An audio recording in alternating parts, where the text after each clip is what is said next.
Stand by. Okay. Yeah. Yacht, sir. Yeah, Take it. take it at midfield. Okay, Just so go right now. Go to camera 3. 3. Go to the gate. Perfect. Just like that.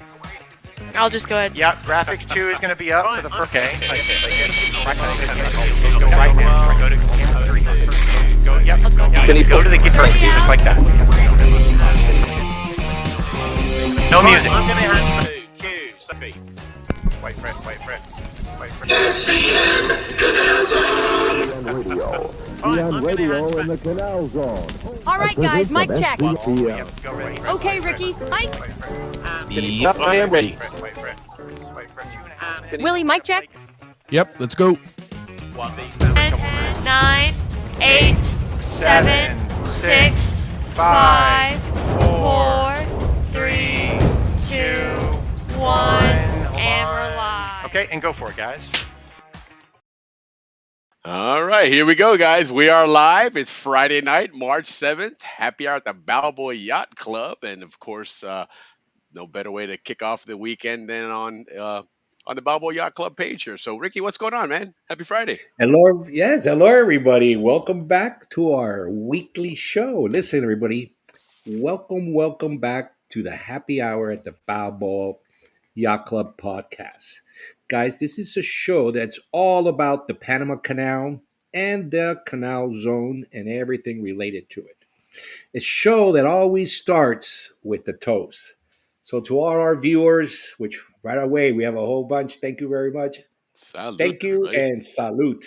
Yes, indeed. And by the way, this cup here is from this Tervis tumbler, is a Mola Tervis tumbler from the Balboa Trading Company. That's Ruthie MacArthur Balboa Trading Company, and I have a new one, a brand new one here that just came in the mail, which we're gonna have for something exciting tonight as a prize. So stay tuned for that later on here. But yes, so salute, man, absolutely. Salute, guys. As you know, Willie and I, both born and raised in the Canal Zone, and we bring you weekly episodes of the history of the Panama Canal, latest in the Zonian community, the latest, which is my favorite, in Panama U.S. news. And we have a lot tonight to go over. And our fun segments, which, by the way, tonight we have our kickoff fun segment starting tonight, Willie. Yes, indeed. Yeah, we have we listen. We like to do a lot of things and switch things up and just try things out. And there's something, I don't know if you guys are familiar with it. It's called Kahoot. It's a trivia type software. It's used a lot in the training world. I use it a lot at work for training classes and quizzes and reviews and stuff like that. But it's a really fun way to do trivia. And so we're going to do a Kahoot trivia tonight on things that we've talked about in the past 1 year of having, not just a show on the air, but having Ricky and I as co-hosts on the show, and really having a lot of fun because it's been a blast. It's funny, Ricky and I, we always watch the shows afterwards, and we've watched some of the shows, and we went back and watched our earlier shows, and it's it's pretty funny. We had quite the train wrecks going on for a while there, man. But we've learned, Yes, we do. we've improved. We Yes. still have our glitches here and there, but Yes. it's a lot of fun But nonetheless. before I let Willie take over, guys, one more toast to celebrate my 1 year anniversary on Willie's show. Just want to say thank you Absolutely. very much, Willie, for Oh, letting me thank be a you. part of it. Man. It's been a great run, like I said earlier, and 1 I'm year, looking man. forward to the next year of some really awesome stuff. So thank you, Ricky. We're Thank on, you for brother. We're on, man. sticking around with me because I'm a pain in the ass sometimes. But thank you. Mm. So anyway, so King pain in the ass, by the way. yes, right. Yeah, we're co-pain in the asses, absolutely. So, and don't forget, guys, subscribe to the channel on YouTube in particular. SCN Canals is a YouTube channel. Make sure you subscribe and get notified, all that other good stuff. But we definitely need the subscriptions. Get those up as high as we can so that we can get YouTube to help us push it out to all those non-social media Zonians that are out there. Because there's quite a few of them out there. So we would definitely want to make sure that you guys are doing that. But on the screen now, you'll see a website and a number or a QR code. And ideally, if you're watching the show on TV and or on your computer at home, use your phone to do this. And it's really cool because your phone becomes then like a gamepad in a sense. And all you do Hmm. is scan this code. It's gonna, or put that code in there. Um, come come up with whatever name you want to do for it, and you'll see it. And when we get started with this later, everybody will be on the screen, and as we ask the questions, it's very easy. There's going to be either four options, color coded to select what the multiple choice answer is, or a true false. So it's real simple to do, but it's going to be a lot of fun, and it's all going to And revolve around the we have presents too, gifts yeah, for well, you we've got the guys. gift again. Ruthie MacArthur, thank you so much from Balboa Trading Company, and we've got some keychains and some stickers and some other cool stuff. So, nonetheless, but it's going to be all based around what we've talked about for the last year here on the show. We've learned a lot from Dave Dahlstrom, our Canal Zone historian, Andrew F. Demaitis, our Panama Canal pilot, with his Panama Canal report, which we're way overdue for one, by the way. We've had Jerry Curtis has been on a couple of times talking motocross. We've had George Call talking rock and roll, a couple of times as well. Those have been some great shows. Of course, Al Sprague and his incredible history and our football coaches. So we've had a lot of fun, guys, and we've had a lot of great people on. And then, of course, having you guys on to say hello to us. We love having that on here. And by the way, if you guys notice, we do have. On the right hand side of the screen, all of the other chats keep popping up because sometimes it gets a little overwhelming, and then especially if we have a lot of guests on it, sometimes it covers up, when we're talking or when people are showing things on there. But nonetheless, thank you everybody. Really appreciate having you guys on here, and yeah, it's an anniversary of all of us because you guys have been here watching it with us as well. So happy A lot of you guys, yes, you have been guys with as us the well. whole year. Right Yeah, on, man. Right on. We're def- building community. That's what we're doing, guys. indeed we Building are. our Zonian community because Alex Reyes is right. He always says the Zonian world is not over. It's not done. It hasn't Yeah, finished. it's true. It hasn't finished at all. Our legacies are still there. All the stuff that we've left behind from the Caillou craze, football, and a number of other things Well, and are speaking of still Alex big down Reyes there. and that legacy, I think a lot of us that have left Panama, I can certainly speak for myself in that I left Panama in '89, and I've only been back twice, and both times it's been for a very short amount of time, and so a lot of us have kind of put that world or put that life behind us, and I think Alex and his group, and I know that we always give Alex credit, but it's a large group of people down there. They've done amazing things with that Canal Zone reunion to bring back the zone and to remind us, like you said, that it's not over, it's just changed. Not over. Alex and the board of directors. Yeah, exactly. That's what we got to refer to it. You're right, because he Alex does and his get board a of lot of credit for directors. that, and it is something that for sure a lot of other people are putting in as much time and effort, But Alex, he has his own podcast as well, so he's always kind of the face of it all, and certainly with Shorty and Slim, he's done that quite a bit. So it makes sense to put him out there in front of everybody, and he's the one that can herd the crowd. So why not? But it is an effort with a lot of people involved that we all appreciate what you guys do for keeping that story going here in Panama. But nonetheless, the show must go on. The show must go So on. so we're gonna, tonight's show again. We're gonna celebrate some fun episodes, and really we're just gonna talk about, and have you guys chime in and tell us what you remember as what your favorite episode was, or your favorite segment, who your favorite guest was, or the funniest thing you remember, things of that nature. But also we are going to talk about Carnival because carnivals were just ended in Panama, and you know I read somewhere that somebody said one time that carnivals in Panama are bigger than, like, even bigger than the Christmas holidays, and maybe to a certain extent it could be the case, but after this weekend, to me there was no further proof needed because with everything that happened and transpired, on the news and everything else going on from on Friday news breaking that the ports have now been, changed hands as far as who the operator is going to be, and then of course the other night the speech given by the president, in the United States here talking about again his intentions with the Panama Canal, and yet there wasn't a peep of it on the media in Panama until after Wednesday.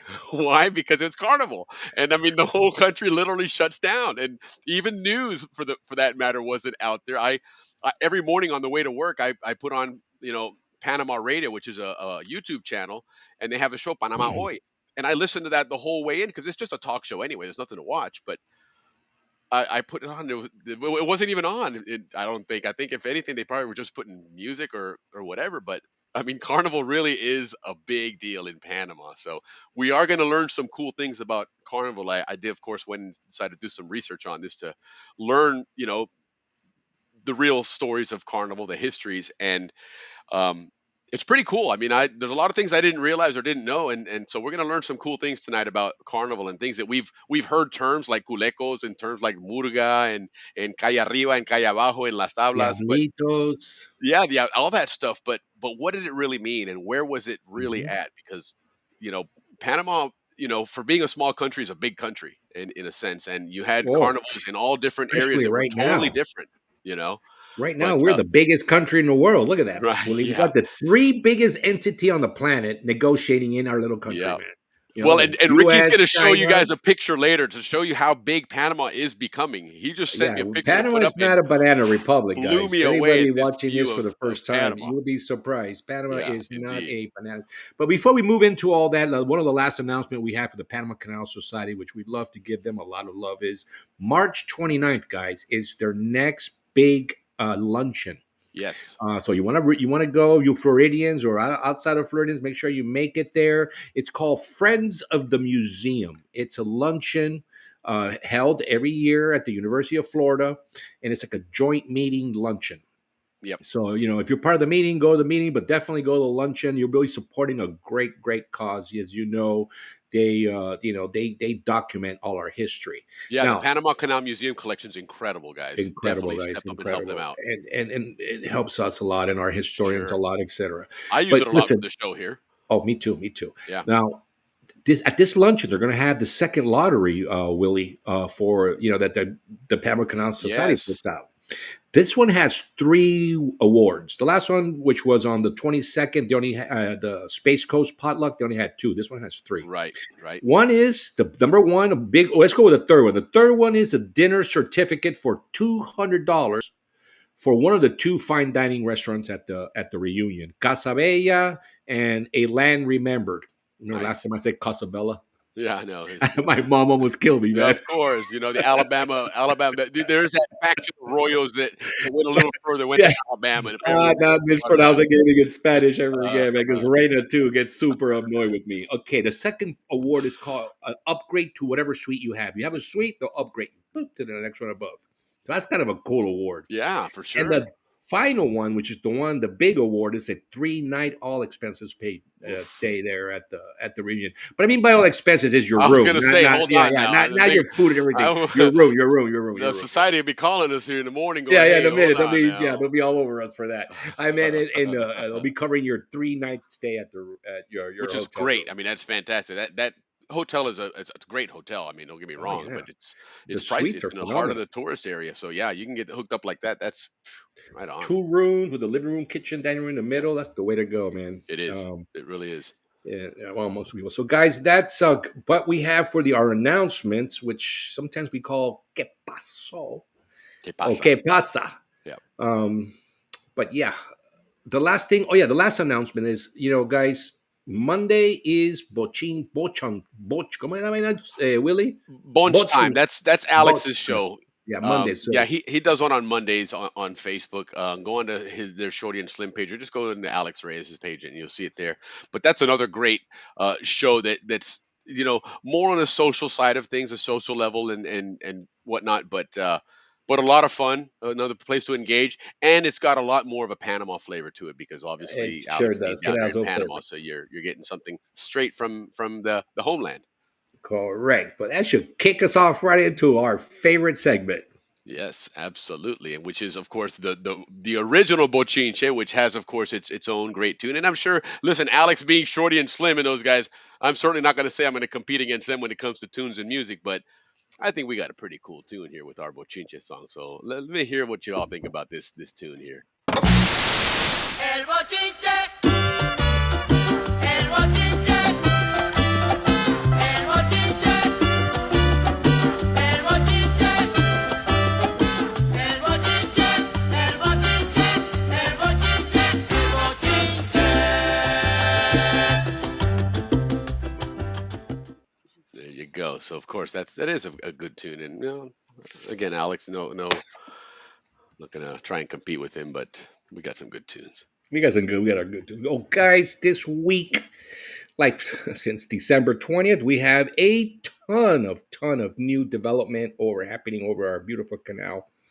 Some will consider it same of the same. I have been analyzing this speeches from Trump a lot and trying to find an angle, as they say, thinking outside the box. And that's what we're going to kind of Hmm. talk about tonight.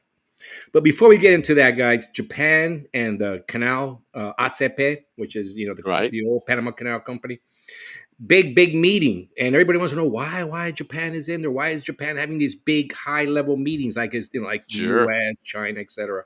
A, because they're one of the top users of the canal, but B is because Japan is the biggest importer of U.S. liquid gas, the Ah, biggest. okay. They're the ones that import the most. Right. The volume, because of their economy improving, has increased. So what they were down there for was to get assurances that the canal from the ACP would be able to handle all the new volume that's going to be going Right. through Of course. with. Yeah, so that's the reason why Japan was there, and of course our administrator did a good job of meeting with them. But the reason why I'm saying he did a good job is I really don't know what happened in the meeting. Is he's now, one of the things we've complained about in the past is that he has zero exposure. He's like chicken. He won't go in front of the news. He won't go in front of the Yeah. assembly. He wouldn't put anybody to help out with the Senate hearing. Yeah. Everything has been hiding. Right now, I have intel that tells me a reason why he's hiding, and we'll get into that later. But anyway, so he's out there now putting out the face, and it's helping because Panama really starts to need to identify with the Panama Canal. So that's what happened with our administrator. Second, and of course, the biggest news of them all is BlackRock purchasing the two ports Yeah. from the Chinese. Now, remember, they bought the concession, not the lands. Panama still Correct. owns the ports. These They've guys bought the rights to operate to those operate ports. and take Okay. over They the don't own concession, anything there except their equipment, which of their course they're going to equipment. have. Part of that purchase was purchasing that equipment from China, I would imagine. But nonetheless, they don't own the ports. There's no ownership stake in any of the land there. They now have the contract to operate them. Yes, and the what they're saying is not that United States pressure them into selling. What this company is actually trying to reinvest their money, so they want to sell all the ports that are in geopolitical difficult areas, as in the Panama Canal. Gotcha. So it wasn't really like they got pushed out. It's that they are re-strategizing. Plus, Okay. they're in a purchasing Washington, the Hong Kong company. I always Yeah. forget, can't pronounce their Hutchinson name. Wampoa. Those guys, I always butcher it. They're in a buying spree right now, so they're out there buying ports, but And selling. away from geopolitics. So this sell $23 billion Yeah. really helps their cost. So, like they like to say, win-win for everybody. Correct. So when we say win-win for everybody, this is what I'm talking about historically. Panama, Willie, has always been the ant in the fight with the elephant. Always, right? Correct. First the Spaniards, then the Right. Colombians, right? Then the US, now China and the US. So, but I always looked at history, and what I always notice, Willie, on the history is Panama at the end, of course, they get butchered, stomped on, but at the end, they always come out with the winning hand. Example, they got a country out of the canal, right? Yeah. Yeah. They got their city cleaned up. They've got, on and on and on and on. It goes on. So Panama, after this big negotiation, and I think, was a genius move, right? There's a reason why and this is all my opinion. There's a reason why that company was never audited. And the reason why is because that's where all the corruption, all the kickbacks was going through from there Right. to whomever they needed to grease. So that's one reason why they didn't, A, audit them, and B, never pay a penny in their 10% participation, right? Of No course. profit. The last 3 years they got zero, absolutely no money, right? So the sale forces both parties to show their books. Like, I'm going to buy for 23 million. I want to see your books. So Panama now gets to see where all that money went. Sure. So Intel has been telling us, Willie, as you know, because you're part of the think tank, has been telling us, keep an eye on the list, keep an eye on the list, keep an eye on the list, but we never knew what the hell list he's talking about. Well, that's the list that's coming out now. Yeah, absolutely. And this is going to be big, big, big news in Panama because of the names of the people that are going to be on it. So the audit, guys, what the audit is another stroke of genius by the Panamanian government. They knew, but quietly, I'm sure that that port deal thing wasn't made overnight. So they knew a port deal was coming. So how can Panama get the upper hand? Audit them. Why? Because the result of an audit goes on Panama's favor, right? Oh, look, they were corrupt. Oh, look, did he pay They this? expose where the How corruption much was. money? And we're supposed to get 10% of that money. Well, guess what? You owe us that money. Since the U.S. is paying the $23 billion, guess what they're going to do? Okay, well, we notice $3 billion, let's say, in corruption. Well, It's minus $3 billion, right? Yep, it's Here you still a go. debt, and so now the U.S. is going to assume it. So there you go, guys. Mhm. That's a different angle that has I've been working on, and it makes all the sense in the world to me because it is a win-win for everybody. The Chinese are getting out with And, money. and I said this back in December that ultimately the You United did. States You called it. will bail out Pay. those Bail it loans out. from Panama. You sure did, Willie. God damn it, Willie. Cheers for that, bro. Salute. It's true. And you know what? Listen, at the end of the day, I think Panama's sovereignty will always be respected. I think Trump, a lot of And we're going times, to talk about that. people look at how he speaks and they take a lot of his words literally. And I'm not sure Let's that's talk always about the that. case. Let's talk about that. But One of the things that he keeps saying, Willie, is we're going to recuperate the canal. And again, guys, this is all my opinion, my analysis, me studying him. It can't be what you hear. It has to be something else. And I have a think tank that have a lot of smart guys in there and feed me information, intel. And then from that's where I gather my thoughts.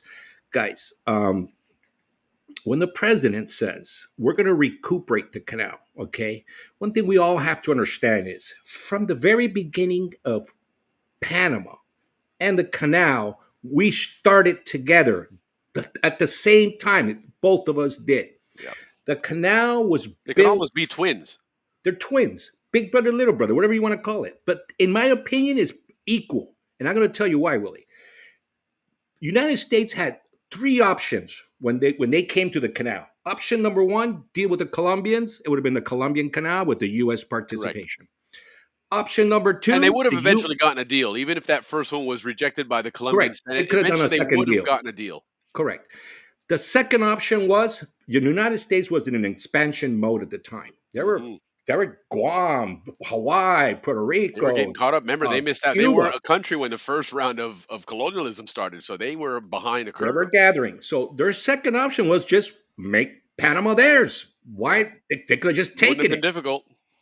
Exactly. It would have been a piece of cake. No respect for nobody.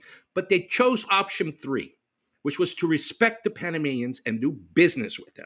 So now they can call it the Panama Canal because it wasn't Panama when the U.S. first got involved in investing there. It was Colombian lands, Colombian water, Colombian air, not Panamanian. That became Panamanian after And you know the what, Ricky? U.S. invested. To that point, a lot of people will sit But there and try. wait, one second, Willie. So when the president says, I apologize, Willie, but otherwise I'll forget. You're I'm good. 61 You're years good. old, bro. That is like, Bubba. When the president said we're going to recuperate the canal, guys, what he means is the canal was built for the purpose of two countries to benefit from, Panama and the U.S. Okay, for 100 Always a partnership. Always a partnership. Sometimes the U.S. had the upper hands. Sometimes Panama had the upper hands. You can only have one ways. boss in a company, no matter what, right? It went both ways. 114 years of that brotherhood, right? Like I said, went both ways. Yeah, of course, sometimes the U.S. was wrong. Sometimes Panama was wrong, whatever. Brotherhood, 114 years. Then in 2017, China came into the picture. So now the benefit became the benefit for Panama, the U.S., and China. So when President Trump says we're going to recuperate the canal, it's what he means is he's going to recuperate the canal for what it was in initial intent for the benefit of the two countries. Correct. Because there's no way on earth he means we're going to go back in there and take it over Exactly. administrating it. I mean, come on, you can say what he does. It's not. I mean, it's not. It's It's hyperbole, not. It's guys. not. It's hyperbole. It's not. So that's my take, and I hope you guys can look at that angle and No, I totally dig that. When you and I were talking about that earlier, I was like, man, that's a really really good take on well, it, that's and it exactly it. totally makes sense, you know. And then what I was going to say earlier to go back even further with that, you know, to acknowledge this and ask, well, why did the United States choose path number three? Well, this is something that Panama as a country, everyone says, well, they were part of Colombia there, but remember, you go back to 1948, Panama, even if it was for a very short period of time, was an independent country. In fact, two times before the United States and Colombia and Panama finalized this whole thing, Panama had declared their independence. They just weren't in a position to survive on their own, right? There was a lot of expansionism. There was a lot of aggression coming in from, you know, Mexico and other Central American areas. And so at that point Panama said, hey, you know what, we're going to saddle up with at that time was New Granada, you know, and then became Colombia. But there's always been an independent or semi-independent Panama since the first time that Spain got out of those colonies, and the U.S. recognized that, and so therefore, when this opportunity presented itself in 1903, they absolutely respected that relationship and said, "Hey, no, we're going to build a canal with you guys and recognize you and give you the backing you need so you can grow and become that Thrive independent and country become a. that you've been trying to do for the last 50 or 60 years That's prior to correct, 1903." Willie, and that brings us to our video. Let's show this video of what Panama has become. Yeah, With this is pretty this, interesting to see. Where is it? this shot is from Howard. So imagine yourself being on a drone in Howard. Yeah, this is pretty amazing to see. That's the view from Howard, guys. That is Panama City.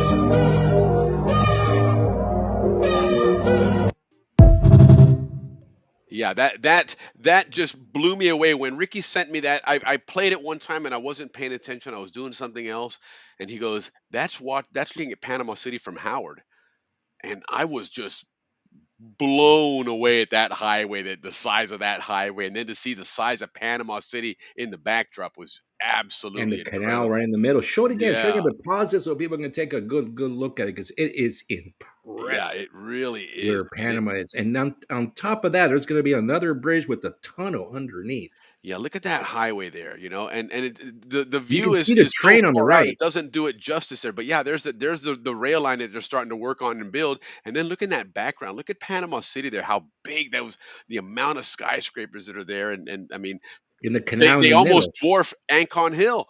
You can see it right on the right there, Yeah, and on look the at how right, the big that city Anganilla. is. Yeah, You that's the know, antenna there. It's not the flag. That's the antenna.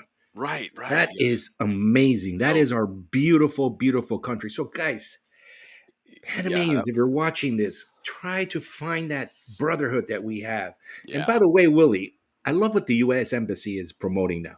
Instead of saying Estados Unidos in Panama, they say Estamos Unidos. I love it. And it's something that Absolutely. I've been promoting on this show for a year. You know, our Yeah, brother. I used the certainly word have since day brotherhood. one. I used the No brotherhood at the kidding. time. And I like to show all the things that we've done as brotherhoods throughout the time. Even though I do accept that there has been bad and good, guys. I get it. I get Yeah, it. But you know, the good has been really good because this is a kind of a result from that good. yeah, absolutely. Yeah.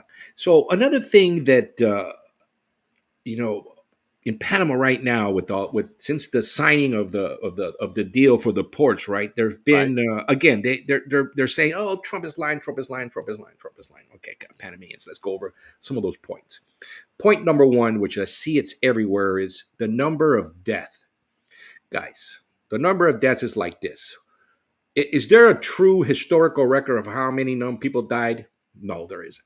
probably not. Maybe, or we'll ask our historian. But in the book, Path Between the Seas, they mentioned 22,000. Right, So, and that's 22,000 related to the canal, people who built the canal. When the president says 38K, come on, President Trump might embellish, but I'm sure he's getting information that says from yellow fever, X amount of people that were related to the canal died, X amount of husband, wife, children, maids, neighbors, etc. that had nothing to do with the canal died as well. So right. perhaps, right? There's a number there that makes the number go up. But Willie, the difference is 16,000. And I keep telling all my Panamanian friends, guys, pick a better fight. Let that one go. If Right. the first one say 38K, good. And It he's was wrong. really an effort to build our canal. So What are let's the just get off consequences that. if he's wrong on his number? Nothing. Who cares? Who cares? Like, what is the real number? Who Right. knows? From a It was book, a lot. A fictional lot of book? people did give their lives to build that canal, and for that Yes. we're all grateful. And Right. Godspeed to all of you because you Yes. built a wonderful canal, which And a in turn wonderful built a country wonderful from that community for canal. all of us to grow Yeah. up in. So we're definitely So, grateful for it, but I don't really right. care. So when he says 38K, because it feels like 38K, right? Because it feels like it was an enormous number for an effort. So come on, guys, let's get off that one. The other one is, yes, you're right. For 85 years, guys, and it's the revenues, Willie. There seems to be a Yep. lot of, hey, they got all the revenue, we didn't. All right, you might be right about that, but here's the thing with the Panama Canal, the way I was brought up and raised and learned. The canal operated at just cost, no profit, Correct. zero profit. It was just to pay for operations and of course to pay the loan to build that canal. And that's why our fees to go across were so cheap because it was just They were to not running as pay a for. business. We They weren't were running as making a it business. It was self-sufficient and just nothing more. go through, get out of here. Yep. Right? That's it. 100%. Okay, so the amount of money they were giving to Panama, etc. It's not that they were hoarding the $5 billion that they're getting, right? And only no, it's not true because they weren't charging nearly the fees they're charging Exactly. now. Not even a tenth of It it. I was may be wrong, very but again, it economical to go through the feels like a canal. tenth. Right. So again, when you say that, it's you weren't really ripped off. They just ran the canal to pay for operation. There wasn't much left over. And in this show, we've told you what they did when there was money left over. They paid for our insurance. They paid for our playgrounds. They paid for our football Sure. uniform. So that's what the extra money was used for. So if Panama can kind of figure that out and start Yeah. doing that in Panama, people will get a more connection to their canal. Yeah, and there's an interesting comment in the chat there from HB talking about the Attorney General Gomez deemed that concession contract with the Panama Ports Company, which was the arm that the Hutchinson Company had created in Panama to do these things. They deemed it unconstitutional, and some interesting things are going to play out with that one. Stay tuned because when more information starts to come out, that's going to be very interesting. And I'll tell you, there's going to be some chaos in Panama when that comes out because it's going to get ugly for some people. There's going to be No, people I think it's going to work out. I think the list is going to come out. Panama's going to get Willie. upset with a lot of people. Yeah, Panama's going to end up getting back their money that they've been stolen from all these years to back to the treasury. They're going to get a fair deal where things will be more transparent. I mean, all Sure, around. And I may be pro U.S., but come on, guys. it's time. It's time for Bechtel that to doesn't happen. come in. Yeah. It's time for that to happen. It's And look time. at It's time that we just Dwight Dunn's change got that a up a great little. comment here. Yeah, my dad took a big check to the Panama government. Of course, absolutely. And then here's a follow up to that. They only made enough money to pay employees and maintain the Okay. canal. That That's was it, it. and that was the That's it. design of it. And that's And why the the canal's own fees were expenses, so like Jill low. says. Absolutely. Absolutely. So, real quick, before you proceed, Rick, we got a lot of chats there. We've said hello to a few people, but I Okay, want to okay, yeah, acknowledge we them, definitely to hear what they got to say based on all the stuff that and I've been just even chatting just say about. hello to people because I like saying hi to people and them saying hello to us. So, Jill, thank you, appreciate that. The year's gone by pretty quick, but it's come and gone, and here we are doing it over and over again as much as we love to do it. Rich, saludos, glad to see you back on here. Thanks, Noidier. Glad to hear this is the Panama Railroad history guy here. Noidier's Oh, got we a need you on. Right great on. on Instagram. He had some really cool pictures Oh, of some and that old railroad, Yeah, that man, railroad had a lot to do with the independence of Panama. for sure. Yeah, indeed it did. That was the first transportation system from one I ocean to think the other. that was Henry's role in that play 1903. He was Yes. Shaler, the, Yeah. the Yeah. the owner of the railroad that told the Yeah. We're gonna Colombians, definitely be "Nah, talking to him about that. we can't transport you guys through." And he So he obviously, as left. you can tell, has a lot of history knowledge as well of Oh, Panama, Henry, we which got to is bring great Henry to have on, him on, man. man. Henry, you got to be our part two to our history, man. Jim Duffus, thank you. Two Appreciate shows a having you month. on. as usual. Where you at this time, Jim? Because Jim's Love quite the you, traveler. Let me tell Jim. you what, this guy's making And the I best love of his Jim. retirement, man. Because he visits friends all over the place. It's great to have him chiming in from The wherever, Zonian way. The even from Zonian way. resorts out wherever. And then Mark Cicero, Panama Days, our Panama Days guy. Great song there. Still working on Dwight's video. Hopefully, I'll get it finished this weekend. Another Panama Days video coming out. He sent some really, really cool pictures to add there and to try and put some of them into video. And there he is saying hello to you, Ricky. Leaf, appreciate you always as usual chiming Leaf. in. I love Leaf. Yes. Leaf's chiming in on YouTube now. Good, because I know the Facebook one tends to glitch up. We see more YouTube ones, but there are some Facebook ones here, so it is working nonetheless, and we're glad to see that. Thank you, appreciate that. Hello to you, back to you, and I did see here, and Rich, and I see that already got answered. I meant to do it, I just didn't want to do it in the middle of Ricky's segment there. Yes, Ismo Group is who you need to reach out to, but I see that Andrew went ahead and chimed in and answered it for you there. So, guys, if you want to go to Panama, there's a fantastic bed and breakfast right in the heart of Balboa. Okay, if you envision the old zone, you make that right turn on the road there on Amador Road. Right next to Police the station's YMCA. there right after the police station. You made that quick little right there on the Empire Street, and up there you go. I'm not sure if it's still called the same or not, but he managed to pick up one of those buildings that was the four family houses there, or a couple of them. But he's created quite the resort, Cascadas Lodge. It's a really really awesome place. A lot of great amenities, great food, a spa, a pool. And again, it's right smack in the middle of Balboa. So it's a great place to go. If you haven't been back to the zone in a while, that's a place to go. And let me tell you what, you don't even need the Zonian discount because you go on Airbnb and look it up. I, hell, I've told him myself before, dude, you should charge more, but it's a fantastic deal you get there. You can't get a better deal than that to go back and visit the zone in Balboa. So, Hey, uh, Andrew's Rich, a businessman. I he know knows, man. Es he sentido de knows how to vivo. price things correctly. Yes, yes. Well, and that's just one of his business. The other one is the Sea Panama, which Correct. is That's the spelled one that SEA. brings them in. That's the one He's that got a brings lot them of in. several boat charters from small, 8-person boats if you want to go do some small intimate fishing, all the way to 55 passenger boat that'll do canal transits. They do regular trips to Contador now on the weekends as well as trips to Toboga. So uh, check them out. And then there's something else in the works that him and Dave Dahlstrom have partnered on, which is a magical history tour or magical history bay tour of Panama Bay.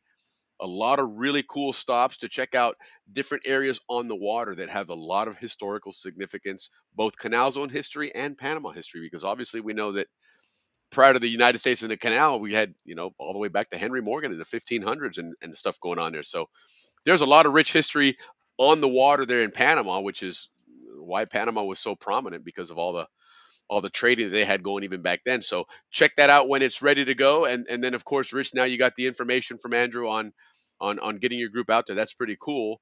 Took the big check to Panama. We always talk about that. I thought the canal was made by Congress to break even every year. That's pretty much what we're talking about. But that's Yeah, when the I when mean, the Panamanians seem to think that they were just hoarding billions, and all. right, No, yeah, just zero profit. Just cost of the cost to operate. yeah, So, guys, moving on. Thank you, Willie, for getting all the comments yeah, on. of course. Are we ready to wrap up? No, we got plenty more to go, guys. So the Yeah, U.S. dale, dale. Embassy has this new promotion, right? Estamos Unidos, which is the new Trump thing, Mhm. to let Panamanians know that listen, like this show lets you know, for 1 year I've been adamant about this, that we are a brotherhood. So Yes, I'm indeed. glad to see that. Now, one of the things the U.S. Embassy is doing for all my Panamanian friends out there, and my Canal Zone friends, of course, because I know a lot of them have children in college, the embassy is providing scholarships, full rides. All right, but for master's degrees and doctorate degrees. So make sure you go to the U.S. Embassy website, sign up, get on the list, and see if you can get some of these scholarships to go to American universities. All right. Wow, Now, I know. Willie, speaking of how the canal operated and costs, one of the things we always talked about a couple of weeks ago was the Panama Canal Company. When we're talking about the brotherhood of what we did together with Panama, if Hmm. you remember, was they had this program where they would hire high school kids right out of Panama's best Yeah. schools. Okay, ACP is now doing that. They have Oh, right on. started that program where they are reaching out to 165, 170 of their best students and offering them jobs in the canal. So, following the That's way the canal fantastic. ran things, I can almost see that they saw, hey, Sure, this there's is a a lot of good success with program, that. a lot of success. So they started that. So that is a great thing that had just begun. Very So cool. yeah, so I'm really really happy to hear that. Look at Um, Dwight's putting it in a son. He says his dad was the chief accountant for the Panama Canal, which that yeah. would explain why he had a big check for the Panama Canal government for sure. He 250K, always you know, and that thing went up to 1.2 million after a year. I mean, yeah, of course, that sounds like tiny compared to 2.5 billion, right. but Panama runs the canal for business. Look, Correct. they had the Correct. lowest amount of ship transfers, the lowest, and they had the highest ever Income revenue revenue. of transit. So, all right, That's guys. funny. And All now right, you you've understand you've now, been my asked to do the Panamanian friends, why it's very, very different how the two ran the Ricky, operations. you've been asked to do the drum noise. Um, asked you to do the drum noise, truco, truco, truco. I'm not sure what that means. I'm afraid to ask, but I'll Well, give you because a I used to play the drums, and these guys would always come over and watch me play the drums, man, since I was a little kid, I'll man. give But, well, you a drum noise. oh, that's what they want? Okay, There you go. cool. Anyway, and Lori, thank you Been so much. hanging out Lori's wishing together us a since. happy anniversary as well. Thank you, Lori. Appreciate you. Oh, Lori nigga shit right on. Yeah, Yeah. absolutely. Well, Willie, what we got coming up, because let's kind of wrap up that on the Panama, because otherwise I'm gonna go on and on and on Oh, and on. yes, Next you thing my will. mom's gonna be going, shut I know. you know what up. hmm yeah, no doubt. No doubt. She listens to the show. Yeah, She's a so loyal guys, listener, listen, and what's she yeah, there's a couple things coming up from my think tank group. One that we're gonna start looking at is the mines. The mines yeah, are that's gonna be next. huge. That's There's gonna gonna be be the next one. another big surprise coming pretty soon. But you know what they're trying to do, Willie, and I appreciate this, but there was an environmental report that says there is a problem there that is, an environmental threat to the country. And I've never heard of that. Maybe one of our specialists from our group can help us out. But this is what I read just before I come on the show. So what the president is saying is, look, we've got to close the mine down correctly because there are industry standards on how to do that. Sure. But Willie, here's the kicker. It costs a ton of money that Panama does not have. Think hmm about the ports, right? Yeah, So he's saying, look, we got to close it properly, and we got to take care of this environmental problem first before we reopen. absolutely. If Otherwise, they're you going to see tie the this up in the writing on courts the forever. wall, I mean, BlackRock or one of someone similar is going to come right in, provide the money to clean up that environmental mess, right? Provide In the money to exchange, close it down and then take over operations because yep, that mine's already there. That mine's correct. it's there. I mean, what are And you the going to do? copper's there. It's not a Yeah, you dispute that can't there's no take copper it there. away. It's You're gonna, there. yeah. So, Somebody's gonna want to get that out at some point. some point. And then the last but not least, for our history guys and our political guys and our geopolitics guys, what is the deal with these three countries in South America? Guyana, Suriname, and French Guiana. Even though that has nothing to do with the canal, it just might. Yeah. Well, There it is. there's been news going circling around with those guys and Venezuela with threats We of never hear of those countries. We don't need. no, but you know what? They have a lot of oil. I think so.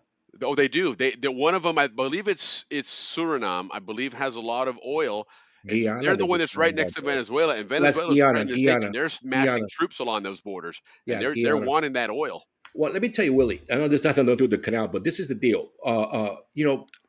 With the Russians, right? The Europeans cut buying oil from them. So where are they going to get their oil from? So a lot of people have Correct. been saying they're going to, invest in these three little islands as well as perhaps be part of a solution to the Venezuelan problem. Yeah. So that's why our intel says keep an eye on those three little countries. Like, what the heck have they been up to Yeah, lately? absolutely. Because Look at we never Joe hear of brings up them. a great point here. Panama doesn't have a canal zone to maintain, which is true. There was, I mean, the canal zone itself, there was an expense there. Obviously, there's a lot of employees, a lot of housing, schools, hospitals, you know, all the Correct. recreation and everything, and Water. roads. I mean, Yeah. there's a lot to maintain there. So there was a cost there that I imagine that once the canal was reverted over, those places became just part of the town, the city, like anywhere else. And so, you know, a lot of that expense suddenly was freed up, and there was a lot more money that could be, So to your point, less traffic, more revenue, because even the revenue that was coming in now, a lot less of it was needed to maintain the canal. But since No, no, no. Less traffic during the drought, that's not what I not mean. That's what I afterwards. mean. But the point is that even with less traffic, you made record profit because you're charging so much. And consequently, like Jill's mentioning there, you're not paying for a canal zone. So if you're not paying for a canal zone, that's even more money going out of the coffers there. So interesting point there. Thank you, HB Joe. also That is is a bringing great in point. talking about the Guyana is easy to. Yeah, they do have a lot of refineries and processing plants there as well. No, no, it's So the oil taking it out. It's cheap to process. For example, Canadian oil is very dirty because it's from the sand, so it's very oh, expensive interesting. to Okay. refine. Ah, very But what good. he's saying is that when it comes out, it's pretty clean. What Venezuelan's also dirty as heck, and that's why only the U.S. can refine Venezuelan oil Interesting. because yeah, Interesting. it's just so dirty. So it's more expensive, but it's a source of oil The nonetheless. cleanest is Saudi Arabia. Hmm. And it comes out, it's as clean as it can be. It's ready to go. Ready to go. Interesting. Huh. All right. Well, that's good to know. That's interesting. It's some interesting facts here. It gives it a different perspective for sure on what was coming in, what was going out, and where some of these arguments lie and where they That's another good weren't. point right there for our Panamanian friends. Yes, maybe you don't have a canal, but then but you do have a lot of facilities that you got to take care of. Yeah. I mean, there is a canal. I mean, if you look at the canal, it's all run down. I mean, there should be plenty of money to keep that all updated and upgraded and not let it go to some of the. I hate dissing my country, and I don't mean it, but I just wish there were solutions. And I can just wish that all the buildings would be recuperated. Yeah. That's we were spoiled in the canal zone. Okay, we Yes, we certainly were. were spoiled because you never had an issue. And again, because of the nature of what the canal did and the demand for it, there was never any issue of not having enough income to support the canal zone. And therefore, we had everybody's yard was cut, everybody's garbage was picked up, everybody's maintenance was taken care of. I mean, everything was taken care of, and to a very high level. So, if you grew up in a zone, you were spoiled, man. It's not real at all. And to me, that's always why it's depressing to see the canal zone now, because you were never going to get that same level of maintenance and care, when Panama took over. And it's not really dissing Panama at all. It, that was a that was almost like a very expensive neighborhood here in the United States. One of those places where you have, those big gated communities and whatnot where everything is taken care of. That's what we really were in the zone. We were, Everything was covered for us. but we didn't have gated community. I'm going to tell you why. No, not. Why? I'm just Why? saying in the Why we sense didn't of what was allow? what was provided to us as far as the community. It was taken care of. When you drive through a gated community, all the grass is cut everywhere. Everybody's house is maintained. They're all painted nice and everything. That's what I'm getting at. That's what the canal zone was. It was like a really, really nice community here in the States today, where you didn't want for anything. The road. Can you think of a pothole you ever ran across in the zone? That was my summer job. That was my That's student what I'm saying. assistant. I My mean, student everything was job was fixed. You're to going to get one, photograph of course, potholes. but you fix I it. saw them all because I photographed them, but they weren't in the main thoroughfares. And But they there were were few plenty. and far between because they were Oh, taken there was care of. plenty. There was plenty. There was plenty. My job was listen after 12th grade, after 11th grade and 12th grade. My job was because I had a driver's license. I worked at Section B or I off La Boca Road. Yeah. Right there, where all the Hmm. engineers are. Yeah. So my job was to take a company truck and go to. They would tell me what go. So a lot of times it was the Causeway. A lot of times it was in Howard, Coakley, like that. And then I would just drive and find potholes and photograph and then write down where they were. And that was my job so I know potholes. We had plenty of potholes. Yeah, but no, well, you know what I'm getting at. The zone. Yeah, I know. When you Balboa look Road at it, didn't have potholes, and La Boca Road didn't have well, potholes, and and the zone was just Amador taken Road didn't care have of. I mean, if you potholes. look at El Prado, the way it looked in 1915, other than the size of the trees, it looked like that in 1978. No, It you're was right. You're right. manicured, it You're right. was clean, everything was fixed. And if you did find a pothole that you went around photographing in your slacker job there, you probably got it fixed right away too. It didn't remain for weeks and months. when they would send me to the cost, I'd be like, oh yeah, I'll leave at 8. You know, I come Of back course. 4. Guy took 4 pictures of potholes and he was gone for 9 hours. He even got some overtime. How the hell's that work? Yes. I was like one guy out there with the Panama Canal truck out there. Everybody else had their hammer trucks. Yeah. Well, guys, to wrap it up, really. Some of the other things that have been going on in Panama is the whole immigration thing. That the United States sent a whole bunch of immigrants down there. Yeah. They got them out. Well, Willie, remember there was 112 of them that didn't want to go, right? Till they sent them over to Meteti. Yes. Well, they changed their minds. Of So course they did. A with hotel in the Panama, city of Panama or out in the woods in Darien. but Panama's all right. Listen, the vast majority are Asians, right? Chinese. The vast majority were Chinese. So what Panama did to show China that we're still friends. It's not like everything is bad. They gave them all 30-day visas renewable so that they can figure out if they're going to stay in the country. They want to stay, get a job, give them that opportunity. And then for other ones, like we had spoken of, like the Iranians, the ones that have the difficult countries to go back, they gave them 90-day visas to figure out their complicated cases. Sure. So that's something that the news of Panama and the U.S. and the people that didn't take the deal, they just didn't want to deal with these international organizations that were Right. shipping them off, because it's not a U.S. thing. It's run by this international organization called OIM. I have no idea who they are. Okay. And ACNUR. But so that's the deal with the immigration. The other deal with the immigration, guys, is between the two countries is on the U.S. southern border, the traffic went down to like 90%, something like that. Well, the Panama border went down 93.8%. Oh, yeah, Willie, because that last family must have snuck in. Otherwise, it would have been 94%. That's exactly what it was. 93.8% not going through. So That's the year hilarious. before, 35,000 people came through that freaking jungle, destroyed it. This in one whole year. And this year, 3,000. So they've done a really good job between the two countries of stopping this immigration.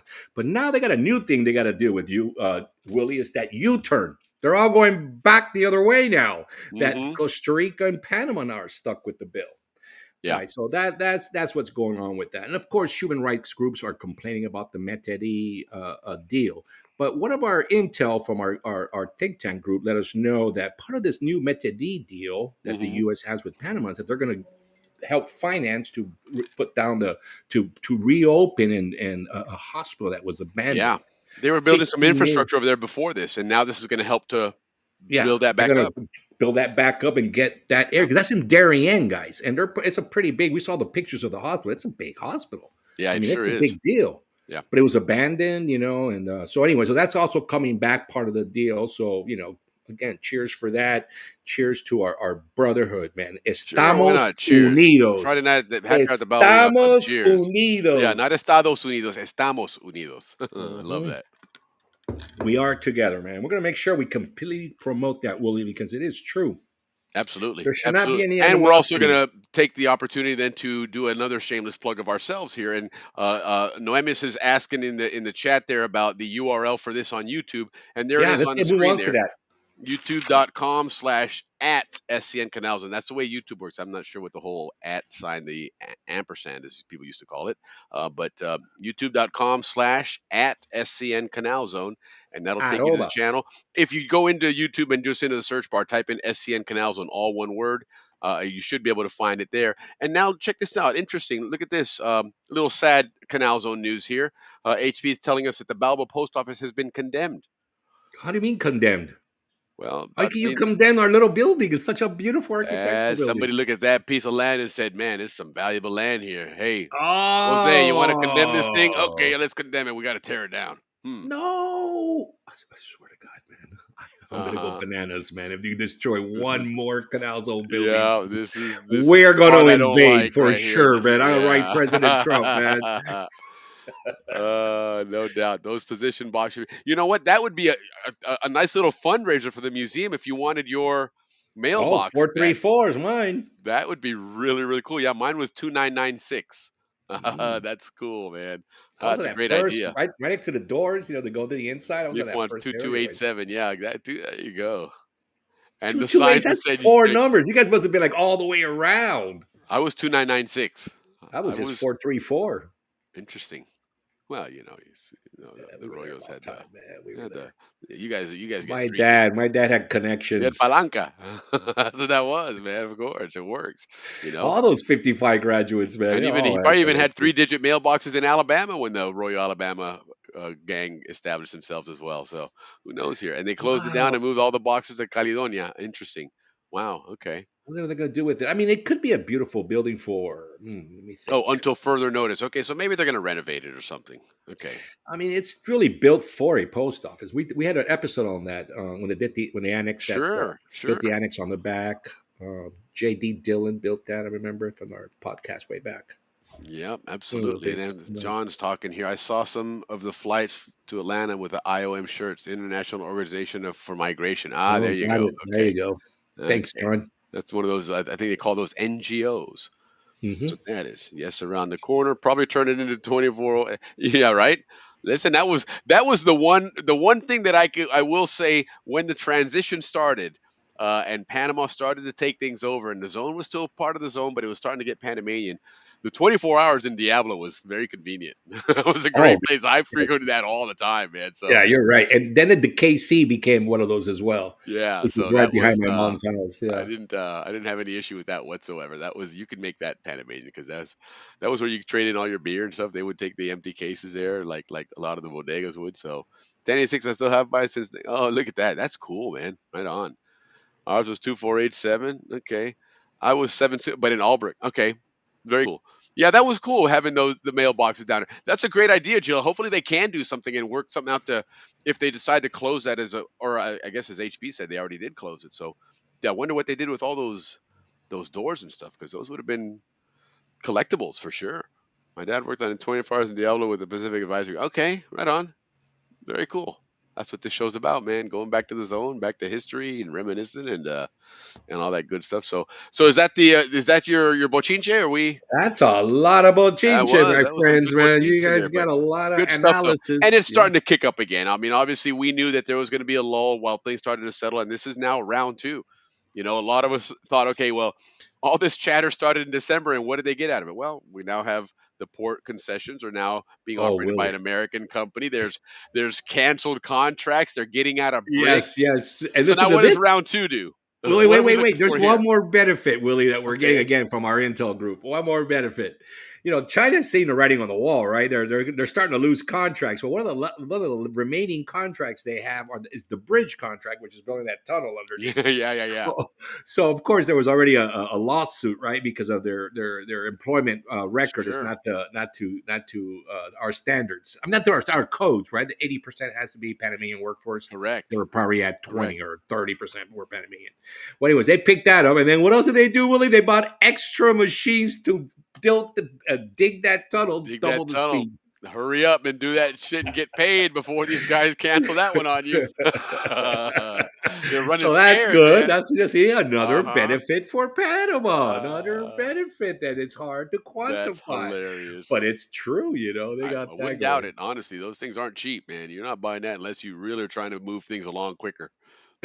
And that's exactly why they want to make sure that check is still good. You can still cash it. So, wow, Yeah, indeed. because they lost the train. The Yeah. ports. No, they did. So now he comes out with this statement again, and what is the next concession going to be? I keep saying I think there's going to be a couple of military bases put back in there. That's what we're gonna go. Yeah, I our I intel's already told us that. I mean, but we already talked about this on the show, so we kind of yeah, already knew it. But the people that feed us this are, like I said, they're port professionals, shipping professionals, lawyers in the shipping industry. I mean, we've got some guys that are really, really are that know this they're in stuff, the and know. They're connected. they're in the know, and some are in Panama. Um, and yeah, the bases seem to be a word that's coming up quite often. And the president even said recently, maybe not the president, but the press said that now that Trump got his way on the On the ports, ports. he's going to ask for something else. Of course he is.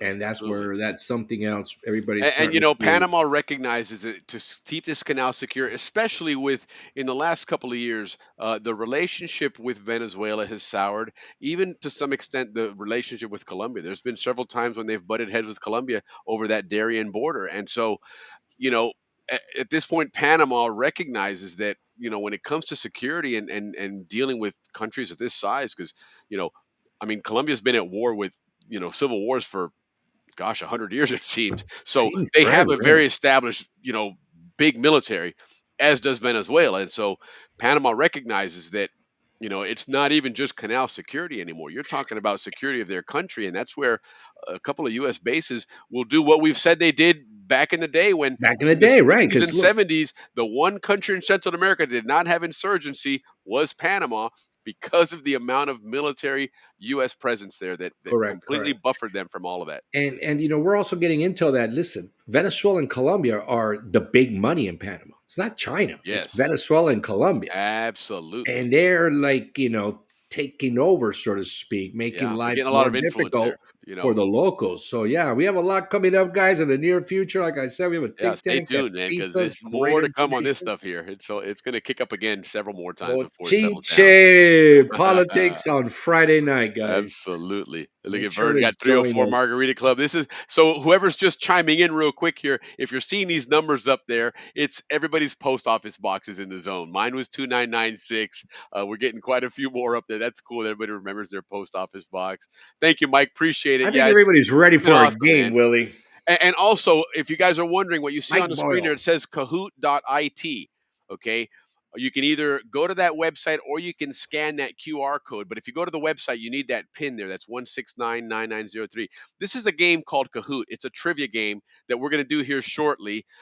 It's a lot of fun. Ricky and I did it the other night. It's really fun. It's really engaging. An easy way to do it. If you're watching the show on TV, like a lot of people do now on YouTube, you can stream it to your TV, or you're sitting in front of your computer at home. Do this on your phone, the Kahoot game, because the Kahoot game then becomes like your gamepad, and you'll select multiple choice answers and stuff. But Yeah, everybody it's practice all practice stuff right that we now. did on the show over the last year that we've gone over. So Yeah. uh, it'll be really Practice right fun. now. Let us know that you're on so we can start the game. But we got to get you guys on to that into that app. It's real easy, real extremely easy. It really is, and it's a lot of Once fun, you and we'll scan we'll be it, doing that boom, you're moving there. forward. Yeah, just throw them in there, and it's very engaging. So have You're fun with it. getting We'll do it everyone's later PIN on in the number. show. I know, isn't that funny? That's what everybody's putting their pin numbers. No, definitely not my pin number, but Yeah. now I Let me know. see. Thanks for the warning, because if I decide to change it, I'm not going to change it to that moving forward now. But anyhow, let's go ahead and do some birthdays here, and then we can go ahead and get into Oh, our celebration, birthday. because we got some birthdays. And again, not only are we talking Canal Zone history here and going to have some fun trivia, but like I said at the start of the show, Carnival's just ended this past week on Tuesday, and we're going to learn a lot of cool things about Carnival that I, for one, didn't know. Even having lived down there for so many years, like all of us here, and having grown up, with Panamanian family and going to the interior many times for carnivals. But I just kind of took it for granted that, hey, it's Carnival, it's party time, have fun. But what did it all mean? What did all these things mean? The culecos and la murgas and las tunas and calle arriba, calle abajo. We're going to learn some cool things about that here in just a bit. But before that, let's celebrate all these people that, Let's celebrate all these Zonians yeah, that had birthdays with us. And like absolutely. always, guys, because of my contractual agreement, we are starting with the 81 class, I right love from that. my heart. So, right from the beginning, my very beautiful cousin, Karen Martino. Happy birthday on Sunday to Karen. I know she's all over the place skiing right now with her son and her husband, having a good time. Also, want to say happy birthday to Dr. Scott Emmerich. I don't know all you guys don't Oh, right remember on. him out of La Boca. Very, very Yeah. fit guy. Was a swimmer, an incredible cayuca. He was on the due process that won. Good family. Happy birthday, Scott. Yep. Happy birthday to Bill Fryer. Bill, great guy. He moved to England and he's a professor there. Oh, right It's on. funny because he has two accents now. He's got the English accent and the Jamaican accent, and he doesn't have Nice. anything in between. I love hearing when he talks. Hey, whopping brother, hey, like that. So happy That's birthday, hilarious. Bill. We love you very much. Jose Payne, we're gonna give you 2 happy birthdays. Your birthday's on the 13th, but I love you so much, Jose. Get a little 80 early love. in our class. Happy birthday to the most beautiful girl in the whole world. I mean, and I'm talking from the heart, man. Sonara Reese. She's been my sister for so many years. I really, really, really want to wish her a happy birthday. But her birthday's in a week from now. She's definitely gonna get 2. Right on. And last but not least, from the 81, Saul Vargas, a good friend of mine. He was a quiet guy, but him and I always got along quite well. So happy birthday to you 81ers, man. I All right. really absolutely love you guys. Now let's find the new ones. And we have a very special person to celebrate tonight with, Magda Meana, the Yes. beautiful Magda Meana. Happy birthday to you. She's Her quite the birth- celebrity in Panama. Kids too. I mean, gee, Yeah. those mangarabitas. Hey, one of her boys was on the news recently, just having a hard time with keeping his business going, Oh, right on. and the locals not giving him the proper parking or something like that. I saw his name on the news, but yeah, they are very popular. Maria Petrov, happy birthday, Maria. Tony Nunez, happy birthday. The great Roberto Archuleta, also out of La Boca. Very nice. It was last week. Maria was last week. Mm. Nunzio Bellafato. Happy Yes. birthday, my Hey, good Nunzio, happy friend. birthday. Nunzio. I mean, that guy is an unbelievable human being. I love him. Yeah, What a good very Roby's cool good guy. good friends. Yeah, I partied great with him guy. in Boston. Yeah, I love that guy. Doug Allen. Happy birthday, you, Mr. Nice. Doug Allen. Great football player, by the way. Larissa de la Guardia. Happy birthday. We have a couple de la Guardias tonight. Yeah, we do. You know, we got that's old Panama name. I mean, those guys are back from the Spaniard days. You know, that's 8th, 9th, 10th generation, right? So right on De La Guardias to our heaven to heaven. Edwin Armbruster, a very beloved man in the Canal Zone. A wonderful book on the Canal Zone. A lot of pictures.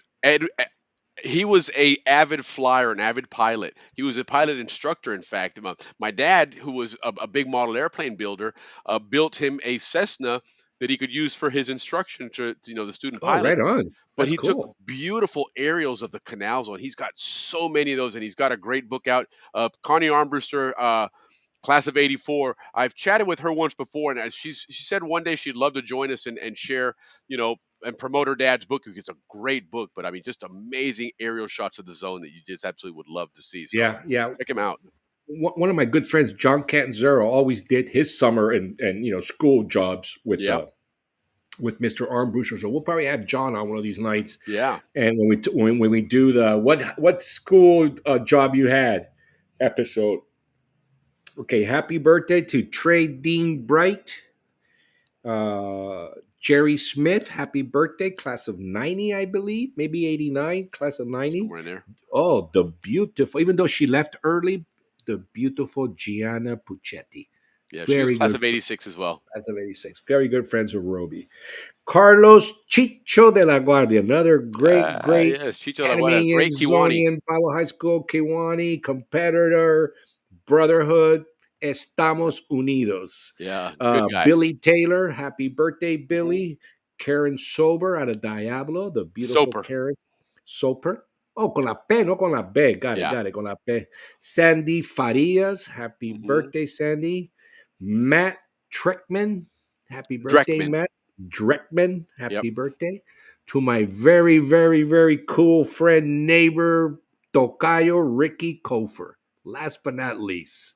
Very nice. Yeah, Ricky Kofer. And one more, a Zonian that's going to want to join us here soon. I've chatted with him on the phone a couple of times. Great story. He worked in the electric division for the Canal Zone. Jim Bradley, happy birthday to you. Really looking forward to having Jim on. Jim played a big role in a couple of big projects in the zone. One was the expansion or the expansion wing to Gorgas Hospital, and also he did a lot of consulting with the new locks, I believe, or something with the canal there. But Jim's got a great history, with the electric division in the zone, and we're going to have him on here at some point and share his story. So Jim, happy birthday to you as well. Yeah. And anybody that we don't Wait. catch. Before we go, Duffus has a little thing on Doug Allen that I mentioned earlier. Doug Allen has 50 years and still working. on the canal. So right on, Doug. I always knew he was an important guy. He was older than me, but he was a good football player, so we knew of him. Right on. So yeah, 50 years and still working there. Right Still a on, man. That's the canal. Way to that's the go. Way canal to go. way. That's that Zonian Zonian way. legacy, man. Even with or without the canals, and we still got them pushing We along. still got those guys. Or Andrew F. Tomat is still there. Yeah, right. There's a Indeed. whole bunch. Cohen is still there. Yeah, yeah, yeah. No, quite a few. I mean, even even Milita some of these guys Casorla is still there. that went through that last apprentice class that stayed there, and did that changeover where they were working for the Pan Canal Company or the commission, and then ACP and retired that way. So I know Yeah, John Hewsom, I think was one as well that one as that did well. that. Yeah, So, love but to have anyway, those guys on. again, guys, happy birthday! And if we missed you on here, not our intention, but as usual, we like to celebrate everybody's happy birthday with, and this time a very very timely music, because being that we're going to be talking about carnivals here in the next session, we're going to do a little quick murga music with our own happy birthday murga that Dave Dahlstrom turned us on to. So happy birthday, everybody!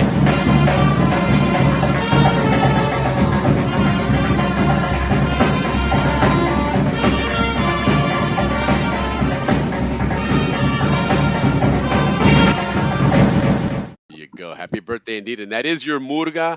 It's really cool to have that, that whole sound. And here in just a bit here, you're gonna learn about more about that murga and a couple other things. We've learned about something called culecos. We used to hear that term a lot as well. That was being thrown around out there. So we'll check that out here on the screen if you haven't seen it yet. The Kahoot.it. That's the website. Use this on your phone, especially if you can, or you can probably do it from your computer as well. But we're going to have a fun little trivia game coming up here in just a bit. We're celebrating our 1 year anniversary of Ricky joining the show. And so we're going to talk about a lot of different things that we've covered over the last year, things that were mentioned on the show, both canal history, football in the zone, a couple other things there that we're going to be discussing. So stay tuned for that as well. But this is the Kahoot. You can either use that website and that PIN number, or there's a QR code there. If you can scan that as well, put your name on there and join us. It's going to be a lot of fun to talk about some of the Yeah, different I think I things that want to. we've I covered think here. I'm going to play, Willie. Of course, Ricky's going to play, even though he knows all the answers. Just so you guys I know, don't know all when the he answers. starts Oh, yeah, bragging, what I do know all okay. the answers. It's not fair if I play. You're right. You're right. Of course, we went over it 2 nights ago. So Ricky No, will be you're right. all celebrating like he's a champion, right? And I'm like, all right, here we go. John, look at John's mentioning. I ended up with 32 years of canals. Right on, John. Appreciate that. Well done. So 75. That was definitely even before the Canal Treaty was signed. He's already working in the canal, and then of course it's up to 2007. So even all the way after, you went from one organization to another, still in the zone. Well done, 24, John. 30, Appreciate that. 30. Congrats. That's a great history there for sure. So, but anyway, so let's move on. Another thing we're going to do here before we get into our history here is we're going to talk about carnivals. Carnivals were a great time. We all had a lot of fun with carnivals, but I bet you don't know a lot of the things that we just kind of took for granted. Like we've come to find out from Dave Dahlstrom, our Canal Zone historian, when it comes to the Canal Zone history and the canal history, there's a lot of things we didn't know about that we just weren't taught those things. And same thing with Carnival. We knew it was a great time. It's a time when the whole country shuts down. It's time to have a good time, party. We're going to go to the beach and whatever we did there. But there's a lot of traditions involved there, and we're going to learn about those and bring back a segment we haven't done in a bit, which is our Made in Panama segment, to get some stories there. But again, don't forget, guys, that Kahoot there. There's a pin number if you go to the website, or if you scan the QR code, and jump into our trivia here in just a little bit. But enjoy this Panama history, and we'll start talking some carnivals here. Guapín Colón, hola Panamá, Chiriquí, Chorera y Chitré. Si no hay un lugar que quiero volver, siempre será Panamá. Panameña, panameña, panameña, vida mía, yo quiero que tú me lleves. El que parpadea pierde.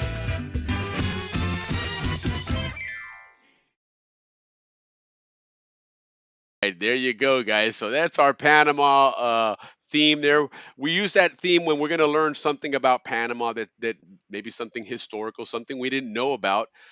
Lately, we learned about a lot of the different provinces where those names came from and the history of those provinces. So, a lot of things that we again we took for granted, and once we left there or moved on from what was the Canal Zone, we kind of lost sight of those things. But it's been fun to learn those things. I love history anyway, so it's been a blast to learn all about the different things that we did and saw in Panama, and a lot of times we didn't really recognize what it was or what the significance of it was, and one of those was Carnival, right? It just ended last week.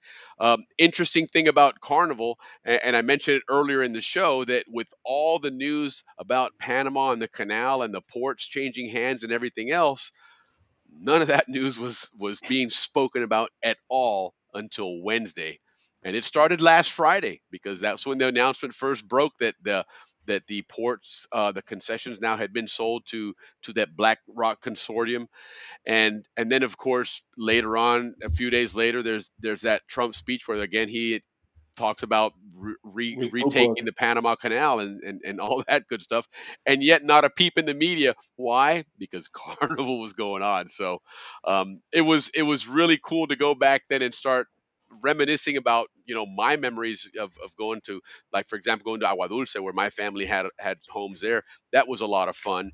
But I started learning a lot of cool things about Carnival that I didn't really know the real history behind it. And so curious, and throw your comments in the chat there. What was your favorite Carnival memory? Where was the place that you had the most fun going to carnivals? Was it in Panama City? Was it in Cologne on the Atlantic side? Was it in Las Tablas, which is very famous for their carnival? Or a couple different places. Penonomé had a really cool carnival.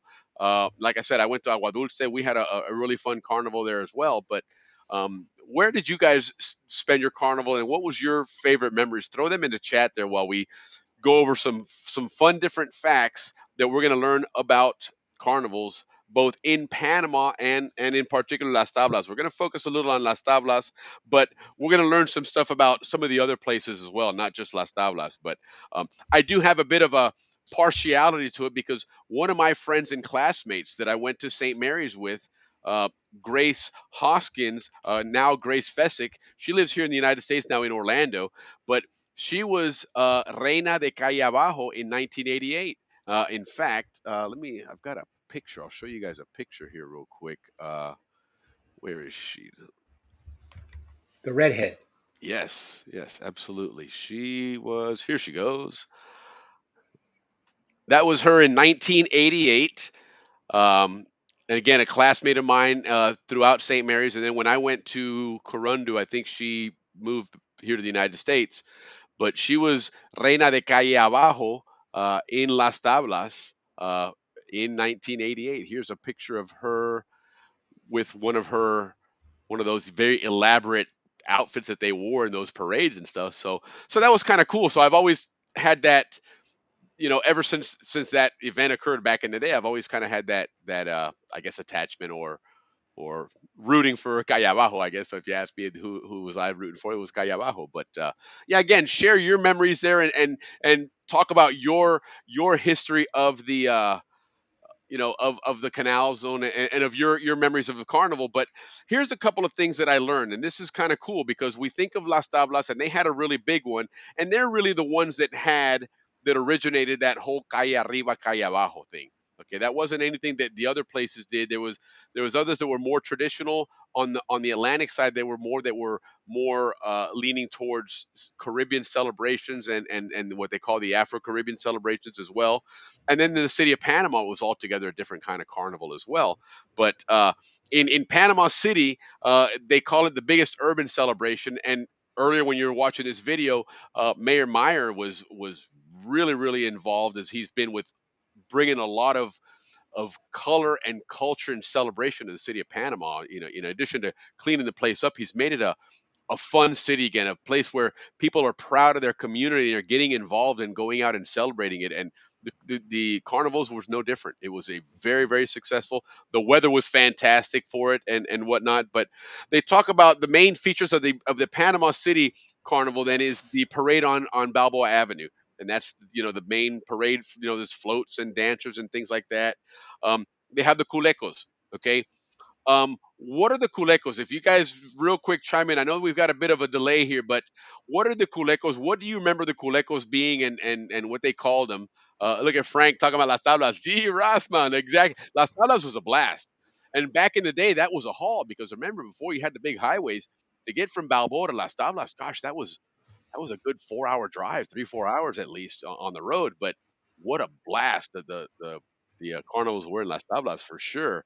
Um, yeah, she did. Listen, Brenda Furlong threw the best parties in La Boca in my time, man. There were some happening parties for sure. That was really, really cool.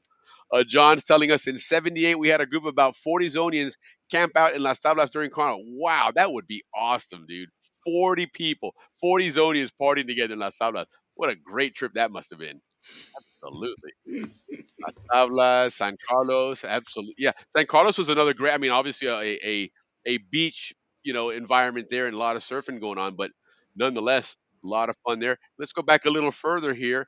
Jim Duffus in '59. My mom had her purse. Oh, there you go. We never had to go to of course not. No, that was you had to watch out for. And truly, going back to what I just mentioned earlier about Mayor Myram and stuff, that's one of the things that he really harped on is making it a secure and safe place for people to go and party and that's been the case and that's been the feedback they've gotten in Panama. Is it what a great job they did there to keep avoid people from having what happened to Jim's mom there. So that stinks. But hey, that was one of the downsides of life in Panama sometimes, I guess. I'll share some CZ Carnival Parade photos next month. Awesome. Yeah, please do. That would be great. Okay, culecos are the water tank trucks spraying the crowd in that. That is correct. That is what the culecos are. Okay, there's an interesting story that where the history of it comes from. Obviously, because it's dry season, it's very warm at this time of the year in Panama. It makes sense. You're out there all day, and so the water is a big part of it. I saw a video of a girl. I think she was from Venezuela doing some kind of a podcast or whatever, and she said the first time that I went there, I thought, well, you're gonna get splashed with water here and there. And she's like, heck no, you're gonna get soaked from head to toe. It really is a main component of it is the water. It's not just a kind of side piece. It's you are gonna get soaked. They have water tanks everywhere. So the culecos, one of the theories that they say it came from was back in the day with chickens. In order for the chickens to lay better eggs, they had to be calm. And apparently, there's something to do with chickens when they're trying to nest and lay eggs that they can become very agitated. And they would spray them with cold water and it would calm them down. And they would call that culecos. And so then they turned around and adopted it for the carnival here. So who knows, may or may not be the case. But nonetheless, yes, culecos is the whole water theme. And that typically is your Saturday. Your carnivals on Saturday is the day of the mojadera, as they would call it. And I'll never forget being in Penonome one time, and there was a lady that was walking by, and she was all dressed like she was going to church or something, and she got just soaked and got so angry. And I'm thinking, where world did you come from that you thought you could walk down the street on Saturday of Carnival and think that you're not going to get soaked? It was just so bizarre, but I'll never forget that because she was livid, man. That was a trip, man. But that's your Saturdays, man. When you go out there, it's the culecos. You're gonna get wet, and in all honesty, it's pretty warm out there. It feels pretty darn good to to be getting sprayed. Yes, Yeah. Frank, I do remember. I was going to say that we went to Oku all the time with Frank's family, my family. We went to Oku. Yes. They had Oku has great carnivals there you know, too. and that's the thing is carnival is really something that is in the heart and soul of the Panama culture. And so every town had their carnival celebrations. I'm going to go over all the different ones here. I did Panama here. I just wanted to chime in with some of your adventures and stuff. Feliz Viernes, hermanos. I'm actually home on a Friday. Right on, Chris. Hey, Right that's a on, couple Chris. times here, Chris. You must be doing something right, or unless they grounded you. But cool that you're home instead of having to travel. So glad to have you on Friday nights, of course. I think there was carnival celebration in Porto. There was one in Portobello, which I've got on my list here as well to cover that we'll talk about. So again, the Panama City one, it had those huge water trucks, the culecos, uh, and of course music and salsa and everything. They had the election of the national queen. So the carnival in Panama City was the one where they did what they would consider the national carnival queen. The Las Tablas was more for their region, their area, their town, and whatnot, but still a big deal nonetheless. Leaf, Las Tablas was the best. It was. Las Tablas was a blast, man. That was a great place to go. And the only thing that would make it more envious is hearing John's story about 40 Zonians all together partying in Las Wait, Tablas. wait, That's got wait. to be a In blast. '93 or '92, I went with about 40 Zonians to carnivals in Toboga on a boat. That Oh, right was on. epic. Richard Graves says on Ah, there. Remember that? Pablo Priet. I mean, all the Zonians were there. It was a very, very huge, cool. huge group of us. Oh, right on. So I've been on one Absolutely. of those as well. Just flew in from Manchester, New Hampshire, but I had to jump on here. Of course. Well, thank you. Appreciate you Right on, jumping on Chris. and We appreciate you do appreciate chiming in. that. You had a good flight from Manchester, a little cross country flight, I guess, or wherever it is. Willie, a lot of Balboa Rams have stuck with us throughout the whole way, but that's just how the Rams were, man. It We are is. just one big family, man. We are family, absolutely. We are fans of the Balboa Rams. So anyway, so that's your carnivals in Panama. Of course, on Saturday and Sunday night they would have nighttime concerts and fireworks, and a lot of times the Sunday night is the bigger of the two. Saturday night you're out all day, you got the whole, you're getting wet, the culecos and everything. You're a little bit beat, little tired down, but Sunday night you've had some recouping on Sunday and you're partying because remember carnivals don't end till Tuesday. So it's not like you got to go to work on Monday. So Sunday night comes a really, really big event.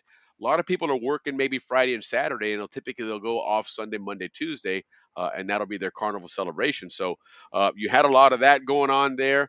And then Penonome, I did one time in Penonome. This was really cool because if you've been to Penonome, they have a big river goes right along through the town there. So their carnival parade is on the water. It's a Oh, that's it's right. Yeah, they Yes, had a boat yes. parade, the aquatic parade, el Carnaval The Acuático, they aquatic. would call it. Yeah, yes, you're right, Willie. Yep. And theirs was a little bit more traditional. Okay, a lot of folk dances, a lot of polleras, and it says here, that unlike the commercialized carnivals of Panama City, Penonome featured traditional pollera dresses, tamborito music, folklore, and things of that Mm, nature. that's a Um, bucket list right there. yeah, and you know what they had there was the Diablicos, okay? Because the Diablicos weren't everywhere. They Spanish. didn't have them in Las Tablas, for example. A little bit in Panama City, but not as prominent. But there are Oh, how about los resbalosos? yes, Those guys scare the heck out of me. yep, Los absolutely. resbalosos. And they'll always go running and wanting money. You give them money, they'll leave you alone. But otherwise, they'll just hassle you and hassle you until you give them some money. It was funny. It Hey, was it so was what's the great. story with the resbalosos? Is there a story there, Willie? I don't have one here, but we can certainly look one up. And Henry would know. Rio Andy's going to know about Sparati. it. HB would certainly know about it. So if you know a story on the Resbalosos or want to use quick on your Google search or your Chat GPT, throw it out there so we can learn about the Resbalosos. But that was Rio, Penonome. Penonome was more of the river type carnival celebration and the parade and stuff. And and again, there's the name. more traditional. Rio Sarati, guys. So now we Yep, know. that's the river in Penonome. Good trivia Absolutely. to know. Now you So go to let's Chitre. Out in that area, in Herrera was the province there of the capital of Herrera. Uh, or the no Chitre is the capital of the province of Herrera. Okay, very lively but more family oriented carnival. Main features were the culecos of the folk music, uh, a smaller rivalry like the Calle Arriba, Calle Abajo, but at a much lower key, not like Las Tablas. Las Tablas, you could almost say hardcore. would almost rival what you see on TV in Rio, right? Just these humongous parade and just massive floats. And I'm going to talk to you a little bit more about that here in just a bit. But they also had the folkloric exhibitions and tamborito dances. So they had those smaller, more intimate type dances that they did there. Streets are filled with cultural performances, making it a great spot for those who enjoy Panama's history and tradition. A little bit more low key. It's not as much of a party atmosphere. Okay. And then here's when they call in Santiago, okay, which is the capital in Veraguas, right? This one they call it the hidden gem. Okay. And in this one, they say that this one hosts a lesser known but highly festive carnival, which many Panamanians say has the best both modern and traditional elements. So they talk about the Gran Culecos, the big street party there. And it says the Culecos in Santiago are known for having tons of water. Okay. Tons of water trucks, music, and lively crowds. There's a cultural and religious mix with this one. Santiago's carnival has strong religious component, which remember, guys, carnival, what it is basically is it's right before Lent. Okay, because Correct. Carnival The ends on Ash Catholic tradition. Wednesday, and basically it's 4 or 5 days of debauchery and just let go and let loose. Because come Ash Wednesday, you're going through Lent now, where you're going to be a little bit more pious, a You little gotta bit give more something up. reserved. You got to. So prior to doing all that stuff, they're gonna say, "Hey, just go to town, do your thing," and that's what the whole carnival is. Some places take the religious aspect of it more so than others. Santiago is one of them, and has the Ash Wednesday celebration and processions. They have parades for Ash Wednesday leading up to it. Unlike Panama City and Las Tablas, Santiago's carnival is more about locals enjoying their traditions without large crowds of tourists. So if you want something a little bit more low key, more traditional, and you want to go to carnivals in Panama, Los Santos sounds like a good place to go. They have Bocas del Toro, Portobello, and Colon all have a lot more of the Caribbean twist to it, a lot more of the African influence in it as well, because of their region and their connections there. Um, and some of the features that they have there include, of course, everybody has the culecos, right? The music seems to be a more reggaeton type music, a more of that type of environment there. A lot of Congo drums. They have something in Cologne called La Muerte del Toro, which is a tradition they have there. They perform a mock burial of a bull, symbolizing the end of celebrations. Oh So yeah, the tuna. They've seen that. I've seen that with the tuna fish too. No, absolutely, oh no, and no, interesting. sardine. It's sardine. I think they I was bury going like to a say, sardine. because an interesting thing about the term tuna, okay, because we all talk about la tuna here and there, and it's not has nothing to do with the fish. Let me show you what that's talking about here in just a moment. But that's another really interesting thing that I learned about the carnivals. So there's a couple different Good ones there stuff. that we learned about.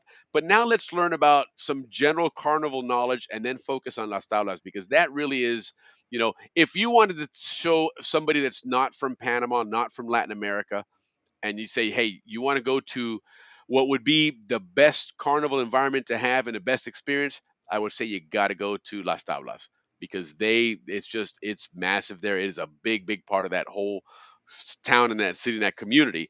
So they have a couple of things that we talk about, right? You have that tuna that you mentioned. Okay. A tuna that goes back to the Spanish days. Okay. Tuna in Spanish is basically a traveling uh, musical troupe. Okay, a lot of people traveling around that are playing music, and either for money or whatever the case was, and that's what a tuna became. And that carried over to Panama, where these people now, especially in Las Tablas, where you have that tuna for calle arriba and tuna for calle abajo, and it's now become more than just a traveling troupe of musicians. It's become an entire group of travelers that are supporting their queen, either in calle arriba or calle abajo. But that's where the term tuna originated from. And within the tuna, they have those murgas. And we just heard our birthday song, which is a murga. And a murga really is those brass bands. There's a lot of horns, a lot of trumpets, a lot of trombones, and a lot of drums. And they play some really, really iconic tunes. I actually found a YouTube video. If I can, let me see if I can find it here, because I'll play it some other time. But it had some really cool murga tunes, if you can understand them. But that Happy Birthday one is very much just like that. It's very much a drum beat that carries a loud set of horns for the most part. Again, your trumpets and your trombones, and that becomes then part of that tuna, which is following that queen from Las Tablas, right? So the rivalries that we have there, that calle arriba and calle abajo, that started in the late 1800s. Okay, what happened there? And so there's a lot involved in that entire story, right? When it comes to the queens, they're elected typically a year or maybe even 2 years prior, and they work for almost an entire year. That entire group working towards not just building the floats and everything they're going to do, but fundraising. They're talking about each one of those groups spends well over $100,000 on their floats, their music, their DJs, the parades, the costumes, the fireworks. And it's a big competition. Who's going to outdo the other one, outperform the other one, out lavish the other one in their costumes and everything? It's a really, really cool experience. Había la tuna del rayo. Listen to Leaf. Very funny. The ones in Oku were great. Not many recollections, but I remember awesome. Yeah, Carlos, they were. Those were absolutely great in Oku, and Ricky and Frank were just talking about doing those out there. I never got to see that one. That would be a cool one to experience one day. It sounds like. Henry, didn't they call the area for Carnival Acuático Las Mendozas? Interesting. We'll find out here in just a moment and see what that is. But the floats, these floats, they hire artisans from around the world to come and help build these floats. The floats often include a lot of gold, silver, and jewel-like decorations. Obviously, not the real thing. Huge fantasy-themed structures like castles, thrones, mythical creatures, and then of course some mechanical parts that move really slowly. You've seen the big floats. I mean, we've seen them in the Rose Bowl parade, things like that, and of course you've probably seen footage of it in in Carnival in Rio. And on the screen right now, you can see some of those floats here. This is those night parades in Las Tablas. This is a big, huge event, and you see the people on there. Look at those ornate dresses, how jeweled and gold and silver and everything, just very flashy.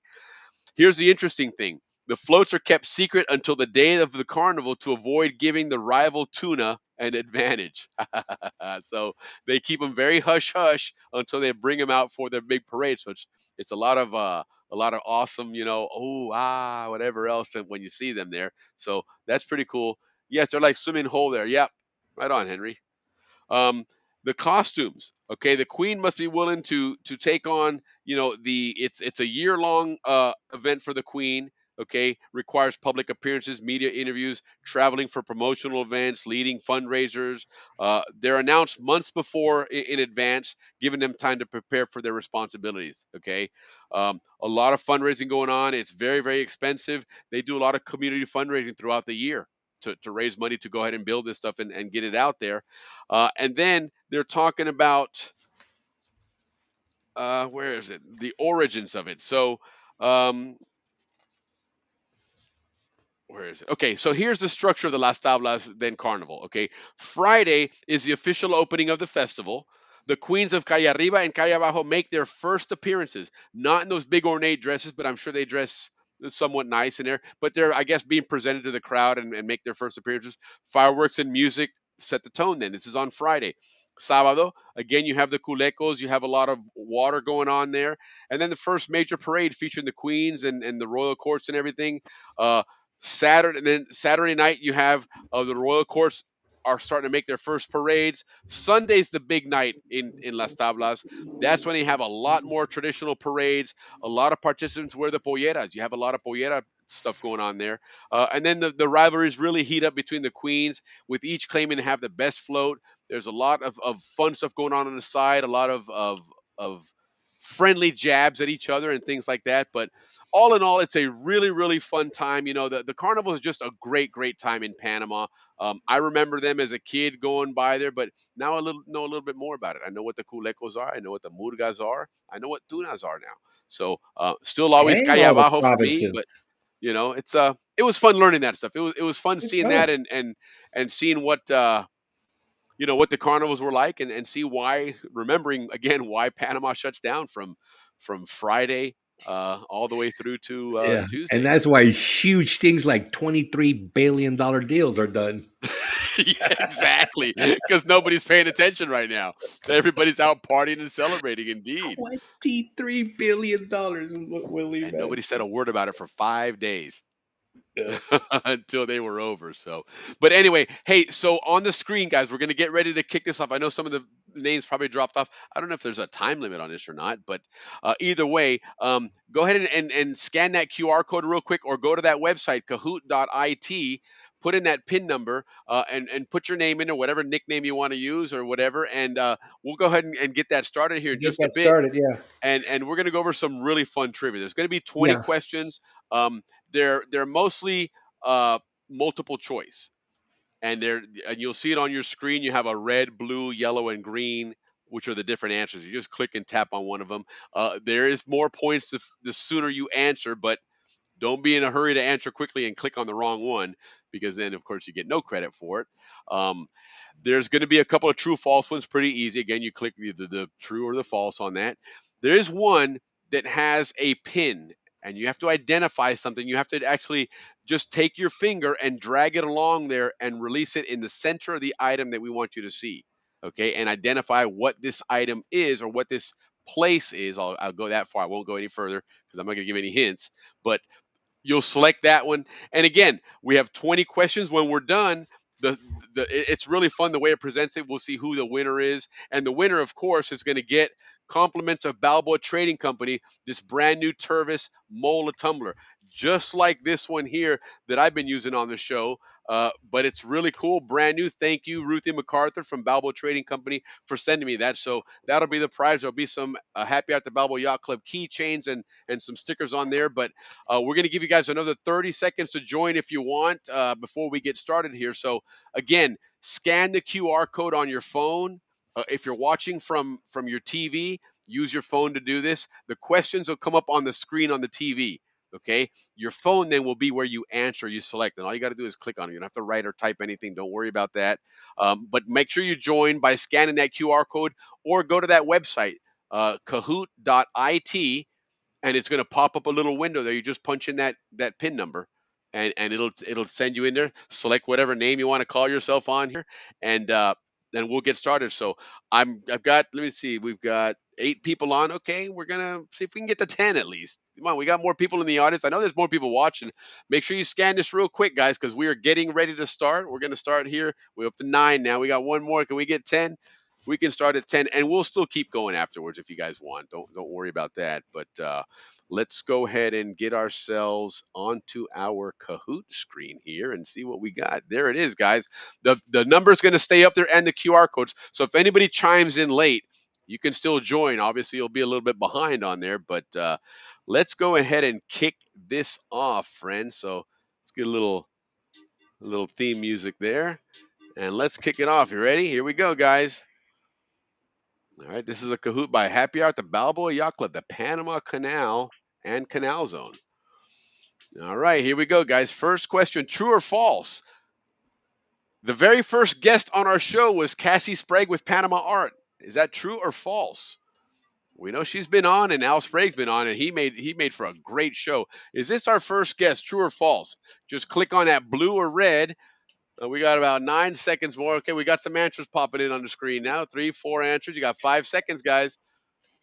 3, 2, 1. Okay, a few more. Let's see. Okay, so 5 of you said true, and 2 of you said false. It is true, absolutely. Cassie Sprague was my very first guest on the show.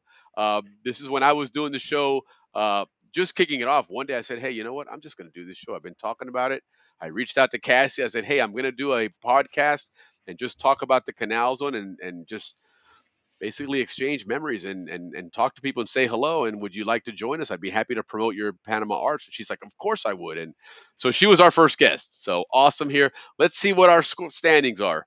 So after one question, Amador, whoever Amador is up at 687, Chris J at 647, and Stacy Dahlstrom. That is the spouse of our Canal Zone historian, Dave Dahlstrom. All right, Stacy. So listen, you should be doing well on this. And top 3, okay, right on. Good for you.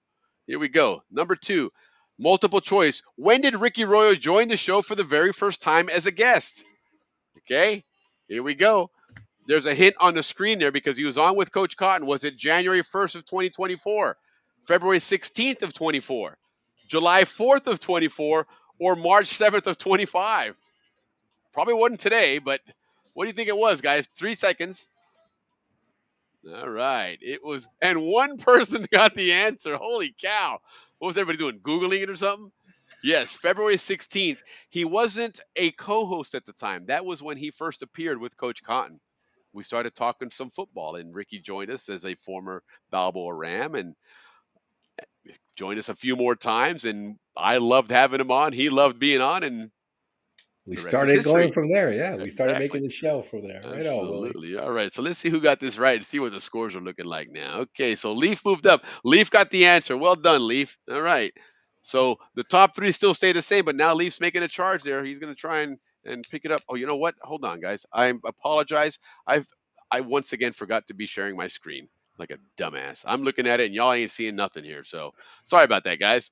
All right, here we go. Number 3 then. Who was chief engineer that successfully reorganized the canal project in 1907? Was it Goethals, Stevens, Dahlstrom, or Delaceps? Again, who was the chief engineer that successfully reorganized the canal project? And we got one answer. Wow. But wait, man. Willie, wait. They're about 8 seconds behind us. I wonder if, but Maybe that not should, 8, like 4 to 6 seconds. but that only impacts us on our chats on the chat there. So let me know if you guys are seeing all this stuff on the screen. If not, I gotta slow it down and rehash it here. But somebody's seeing it because we got a good answer here. Yeah, no, I'm watching it here on my cell phone, and we're just a little behind. Okay, gotcha. All right. Well, on this one, the answer was Goethals. Stevens was the first one there, but he was replaced by Goethals. No, Can't he see the quit, text. and then Gothel was. Or was he Correct. replaced? No, No, no. he quit. You're right. Mine times out before you put the answers up. Ugh, how irritating. Slow it down. It's timing out. Okay.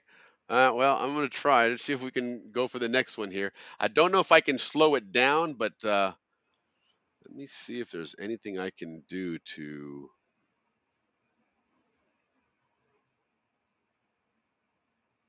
Bear with me just a second. Yeah, because by the time we say and they get it, Willie, it's at least 4 to 6 seconds. That was timing it over here. But okay, that's interesting because it should. So you're only seeing the last part of it. You can't see the question, so you can't answer. Okay, that's so. But like on your screen, see, I think what's happening is if people are watching the show on their phone, then they may not be able to see it. But if you're watching the show like on your TV set or on your computer, you should be able to see our show screen on there, and then your phone is where you're actually just selecting your answer. But you'll All right, see it's our all. first night. We'll get it. We'll get it right. We will. A little bit of 'Cause I glitching like here, this. but This is hopefully we fun. can figure it out. So let's try one more here. Here's another, or standings here. Well, it didn't really change because we're not having a whole lot of answers. So, all right. So this one, now you should again see it on your screen, on the actual TV screen, the show screen. Coach Garrett at a football conference asked this legendary player or this legendary coach for his playbook. Okay, this is something I shared when we were talking with Balboa Ram stories and stuff. Of course, this legendary coach politely declined, but who was a coach that shared or was asked to share his playbook with Coach Gayer? All right, we got some more answer here, so I think we might be working on something. Paul Bear Bryant, absolutely. Coach Gayer was telling me about this story. He asked him, and he thought, man, that's you have a great story because he told me, he goes, listen, we've got a football league in Panama we just started, and I'd like to maybe use your playbook because guess what? Back in the day, there, Alabama, the Crimson Tide ran the wishbone, ran it That's what very we well. ran. Coach Bear Bryant was a great coach, and he told him, he goes, yeah, you look, it's a great story, but I'm not giving you my playbook. Sorry. But a worthy attempt there by Coach Care. So appreciate you trying to do that here. We did get 5 correct answers. Somebody thought Mike Ditka. Maybe that was just kidding, but it wasn't definitely Mike Ditka, and it wasn't Tom Landry. It was Wait. Balboa Rams always had tough defenses, and they always had a good middle linebacker. yeah, I could see where somebody would think Mike Ditka played a Yeah, role in Mike that. did. Yeah. Yeah. Okay. Right on. All right. Well, let's see what that did to the scores here. We did have. Oh, look at that. We have a Z change at the top. 2 2E E. is at 1300. We got Chris is at 1279. All right. Good thing you're on the ground, Chris. I'm assuming that's you.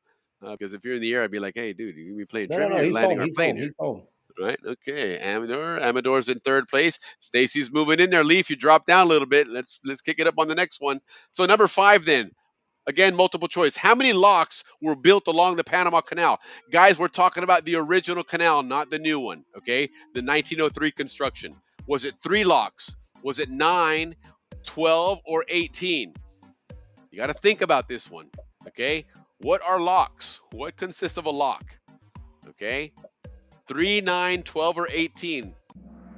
All right, we got a Tough lot of one, answers Willie. on this one, and a lot of you people got it wrong. Okay, a lot of you said 3. So here's what a lock is. A lock is the chamber that the ship sits in and either rises or drops. So if you envision the locks coming in from the Atlantic side, okay, you had 3 sets of locks. You climbed up 3 times and went right into Gatun Lake. And then on the other side, you started going down through several sets of locks. But you had 3 sets of locks there and you had 2 lanes. So the Gatun locks had 6 locks. You get to the other side of the lake there, you go into Pedro Miguel, it had 1 lock. You dropped down one level, and then you went into that Miraflores Lake, and then down to the next one. So the Pedro Miguel was one lock, and you had both directions, right? You had 2 lanes, so you had 2 there, and then you finally get to Miraflores, which had 2 locks, and again 2 lanes, gives you a total then of 12. So that's your answer is 12. One person got it right, 2 people guessed 9, and again 3 of you guys or 5 of you guys guessed 3. So let's see where the standings are now. Willie, can you also show some of the guys got off the app? Can you show the Oh scan yeah, yeah, thing, yeah, yeah, the absolutely. QR?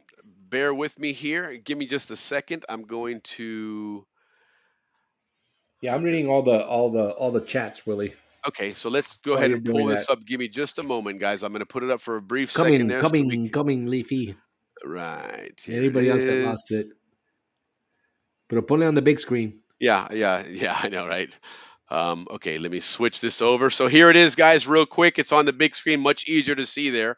Okay, you can either scan that QR code with your phone, or you can go to that website and then use that PIN number. It should just pop up a window and tells you enter the PIN number.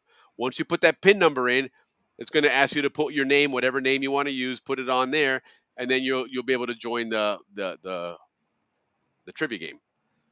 All right. I'm going to go ahead and shrink that down a little bit so that we can still see it on the screen if you need to, but we'll still be able to participate in the. There we go. All right. So 2E is still up on top, 1302. Chris is not far behind. What are we talking? 23 points there. All right. Amador, though, these guys, you guys got to work. You got to work your way up there now. These guys are taking a bit of a lead there, but it's still early, guys. There's 20 questions, and we still have several more to go. We're only on number 6. True or false? After resigning from the Canal project, Stevens was demoted by the Army. Okay, true or false? And I'm going to say, guys, this is a trick question. Pay attention. Was Stevens demoted by the Army after resigning from the Canal project? Is that true or false? We got about 8 seconds left. We're getting quite a few answers. Okay, we got 7 answers now. Right on. 8 answers. 3 seconds. Get them in there. Pick one or the other. All right. 9 of you said false. Nobody said true. Okay, very good. That is correct. It is false. And why is that false, Ricky? Because he was civilian. Absolutely. He resigned. Okay. After he resigned and they brought Goethals in, he was a colonel. And Roosevelt specifically picked a military person, maybe not just for this reason, but this was one of the main reasons because they weren't going to resign. This is their command. They were being ordered to go, and they're basically in charge of the Canal Zone as a base. No different than someone else. If you're in charge of Fort Bragg or wherever else, you're going there because the commander in chief ordered you to. So there wasn't going to be a resignation, which really irritated Roosevelt. But in hindsight, it turns out, as we've learned from Dave Dahlstrom, our Canal Zone historian, that had we not made that change, remember Gorgas was urging Stevens, hey, this mosquito problem is what's killing us. It's what's doing the yellow fever and malaria. They didn't believe him. And when Goethals came in and Gorgas talked to him about it, he stopped everything. Everybody, right now, your job is to help us get rid of mosquitoes. And they went into a massive cleanup, which just completely changed the game and allowed us to successfully do this. So big deal there. But yes, Stevens was not in the military, so therefore he was not demoted by the Army. All right, what did that do to the scores? Okay, well, 2E and Chris are still fighting at it. They're pretty much answering fairly quick. They're about the same distance. Amador made a quick jump on that one, as did Leaf. Okay, well done, guys. All right, number 7 now. Okay, pin the answer here. Place your pin on Perico Island. So drag the pin, okay, and let it go on top of what you think is Perico Island. Okay, just keep sliding it around and just let it go on what you think is the island there. All right, we got one so far that's done it. You got still about 15 seconds. Yeah, Give this a little one bit was of time tough. for this one.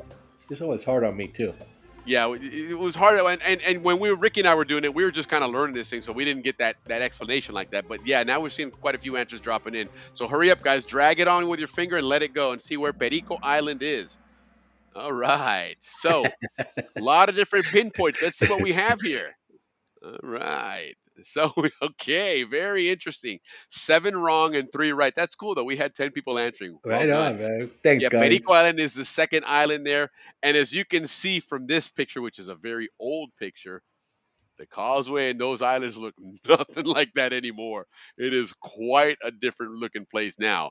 But that was Perico Island. And remember, guys, these islands were truly islands until canal construction. Okay. That rock, that entire causeway that was built there, it wasn't built to connect the islands to build a causeway. It was built as the breakwater because the water from Panama Bay on the right side of that picture had extreme currents. And as you recall, the tides in the Pacific were upwards of 20 feet, the difference between high tide and low tide. That much water rising and falling creates massive currents, which would have made the canal impossible to maintain because you would have spent the entire time dredging. You would always have had that area filling in those channels. And so the only way to stop that was to build a breakwater there, which conveniently they had those islands there, which made it a really cool causeway. But that's where that came from. It was a need to protect the canal waterway. So there you go, guys. So only three of you knew where that was, but that's a tough one. Most of us don't know which islands are. In fact, what are the names of the islands? If you can think of it real quick, throw them in the chat. What are the names of the islands? We obviously know Perico Island. What are the other names of those islands, if you can remember? But don't waste your time doing that because we got another question coming up. First, though, let's look at our scores. We got a new leader. Amador made a huge surge. I think Amador, hence the name, is probably familiar with that area because that answer came quick. Okay. 2E dropped to second place. Chris is still maintaining that spot right behind 2E. And Leaf, you're hanging in there as well. And we got John T coming in strong here at 1396. All right. Number 8. A multiple choice here. Which town was relocated to build the canal in 1903? This is a Dave Dahlstrom, our Canal Zone historian, has told us this. Was it Balboa? Was it Gatun, Albrook, or Rainbow City? One of these towns was relocated because something was being built. That's a tough one. Mm-hmm. What town we think with 3 seconds, guys? All right. Okay, so 4 of you said Gatun and 3 said Rainbow City. Correct answer was Gatun. Literally at the base of that Gatun Dam, of that earthen dam at the beginning of it, that's where Gatun was originally. And so they moved the whole town to another location nearby, not too far. But yeah, that was the town that was moved. Albrook, of course, did not exist at that time. Balboa did not exist at that time. That was all, a bunch of swampy water there. Rainbow City, I'm not sure the history of Rainbow City. Although in the Atlantic side, that wasn't one that was moved. It was Gatun that was moved for the Gatun Dam, hence being covered up by the Gatun Lake. Naos and flamenco. All right, now it's in That's what flamenco. There you Henry go. wrote that. Of course, there you go. Henry's this guy. He's got a great family history, just like Dave Dahlstrom does. A great Canal Zone history there, and Henry's HB has an amazing thespian history himself of doing plays and shows. And by the way, guys, don't forget next week is part 2 of Mystery Island. It's on Hallmark, and like Henry said, go on to Hallmark Plus, subscribe. You get a 7-day free 7-day trial. So wait till probably Tuesday or Wednesday to do it. That way you're covered through the whole weekend and watch the first episode, which aired I think last year, a couple of years ago, and then watch the second one and get the get the sequel on it. But we saw that teaser last week, the preview on it. If we have time tonight, HB, I'll show it again. Looks pretty cool. HB sporting the eye patch and in the white tuxedo. Looks like a cool show with his British accent, by the way. I don't know if y'all picked up on that, but he was busting out a British accent on that. That was really cool. Well done. All right, let's see what the scoreboards look like. Another new leader. Look at Chris. There you go. Not going to take no for an answer. Jumping up ahead there. A quick climb there. 2E, you're dropping out of third now. Lee still holding on to that 4th spot, but John T's coming on strong with a 3-in-a-row answer streak there. Well done, John. And well done, Chris, jumping up on top here. All right, number 9. What do we got? Another multiple choice. Where did the ICC, the Isthmian Canal Commission, where did they source the wood for their homes in the Canal Zone? Was it from Panama, Costa Rica, Ireland, or California? Where did they source their wood for those trees? I know Dave Dahlstrom talked about that, and, it was a testament to some of those houses have been up for 60, 70, 80 years when we lived there, and because that wood was very, very hardy for that climate. We got 6 people got the right answer. California, absolutely. Somebody said Ireland. No, it wasn't quite Ireland. That'd be a long way to go. And I'm not sure Ireland had a whole lot of wood to be parting with some of their wood. Irish But fur. yeah, yeah, exactly. Maybe some potatoes or something, but that was about it with those guys. It No, wasn't quería Costa Rica potatoes. either. Nobody picked Panama. Panama had that. What is it? What's that wood in Panama? That's the real hard one. Isn't it black palm?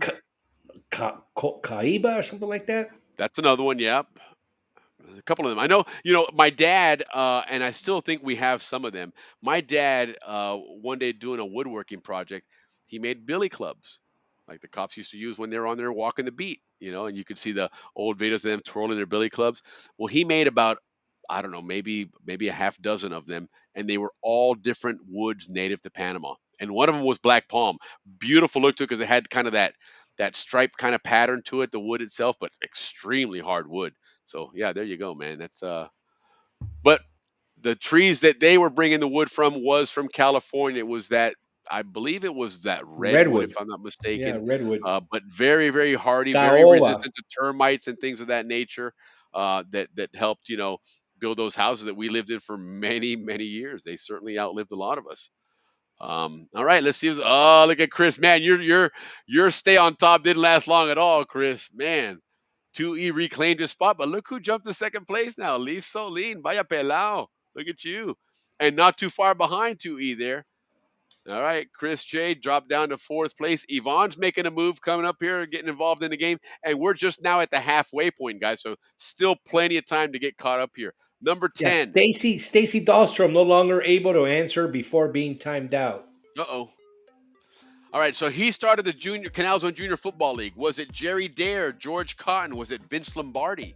Or was it Dick Gare? Who was the one? Hopefully we can get you back on here and connected, Stacy. Who are we thinking here, guys? We got a couple more answers. 3 seconds, guys. Get your answers in. All right. The answer was Jerry Dare. That is correct. Some people thought George Cotton. He was, well, no, I'm going to leave it there. So yeah, some people thought it was George Cotton. It definitely wasn't Vince Lombardi. He was a little bit busy doing stuff up in the NFL at that time. Dick Gare hadn't gotten involved just yet. He would obviously become a big prominent figure with the Balboa Rams and the Junior Football League. But Jerry Dare's the one that actually started the league. We had his couple of his kids on earlier in one of the episodes as well. They were actually avid motocross riders on the Atlantic side too. A lot of flat track riding with the Dare brothers. So, yep, that was who started the league for us here. Let's see what the standings are now. Aha, este pelado está en fuego. Look at Leaf. 3 correct answers and surges to the top. Look at this guy. And Chris jumps up to second place now. 2E dropped down a little bit. Amador's dropping down. John T. Yvonne, you got to work your way back up there.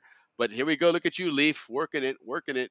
All right. True or false? This is a quick and easy one. The image below is on the Pacific side. Is this true or false?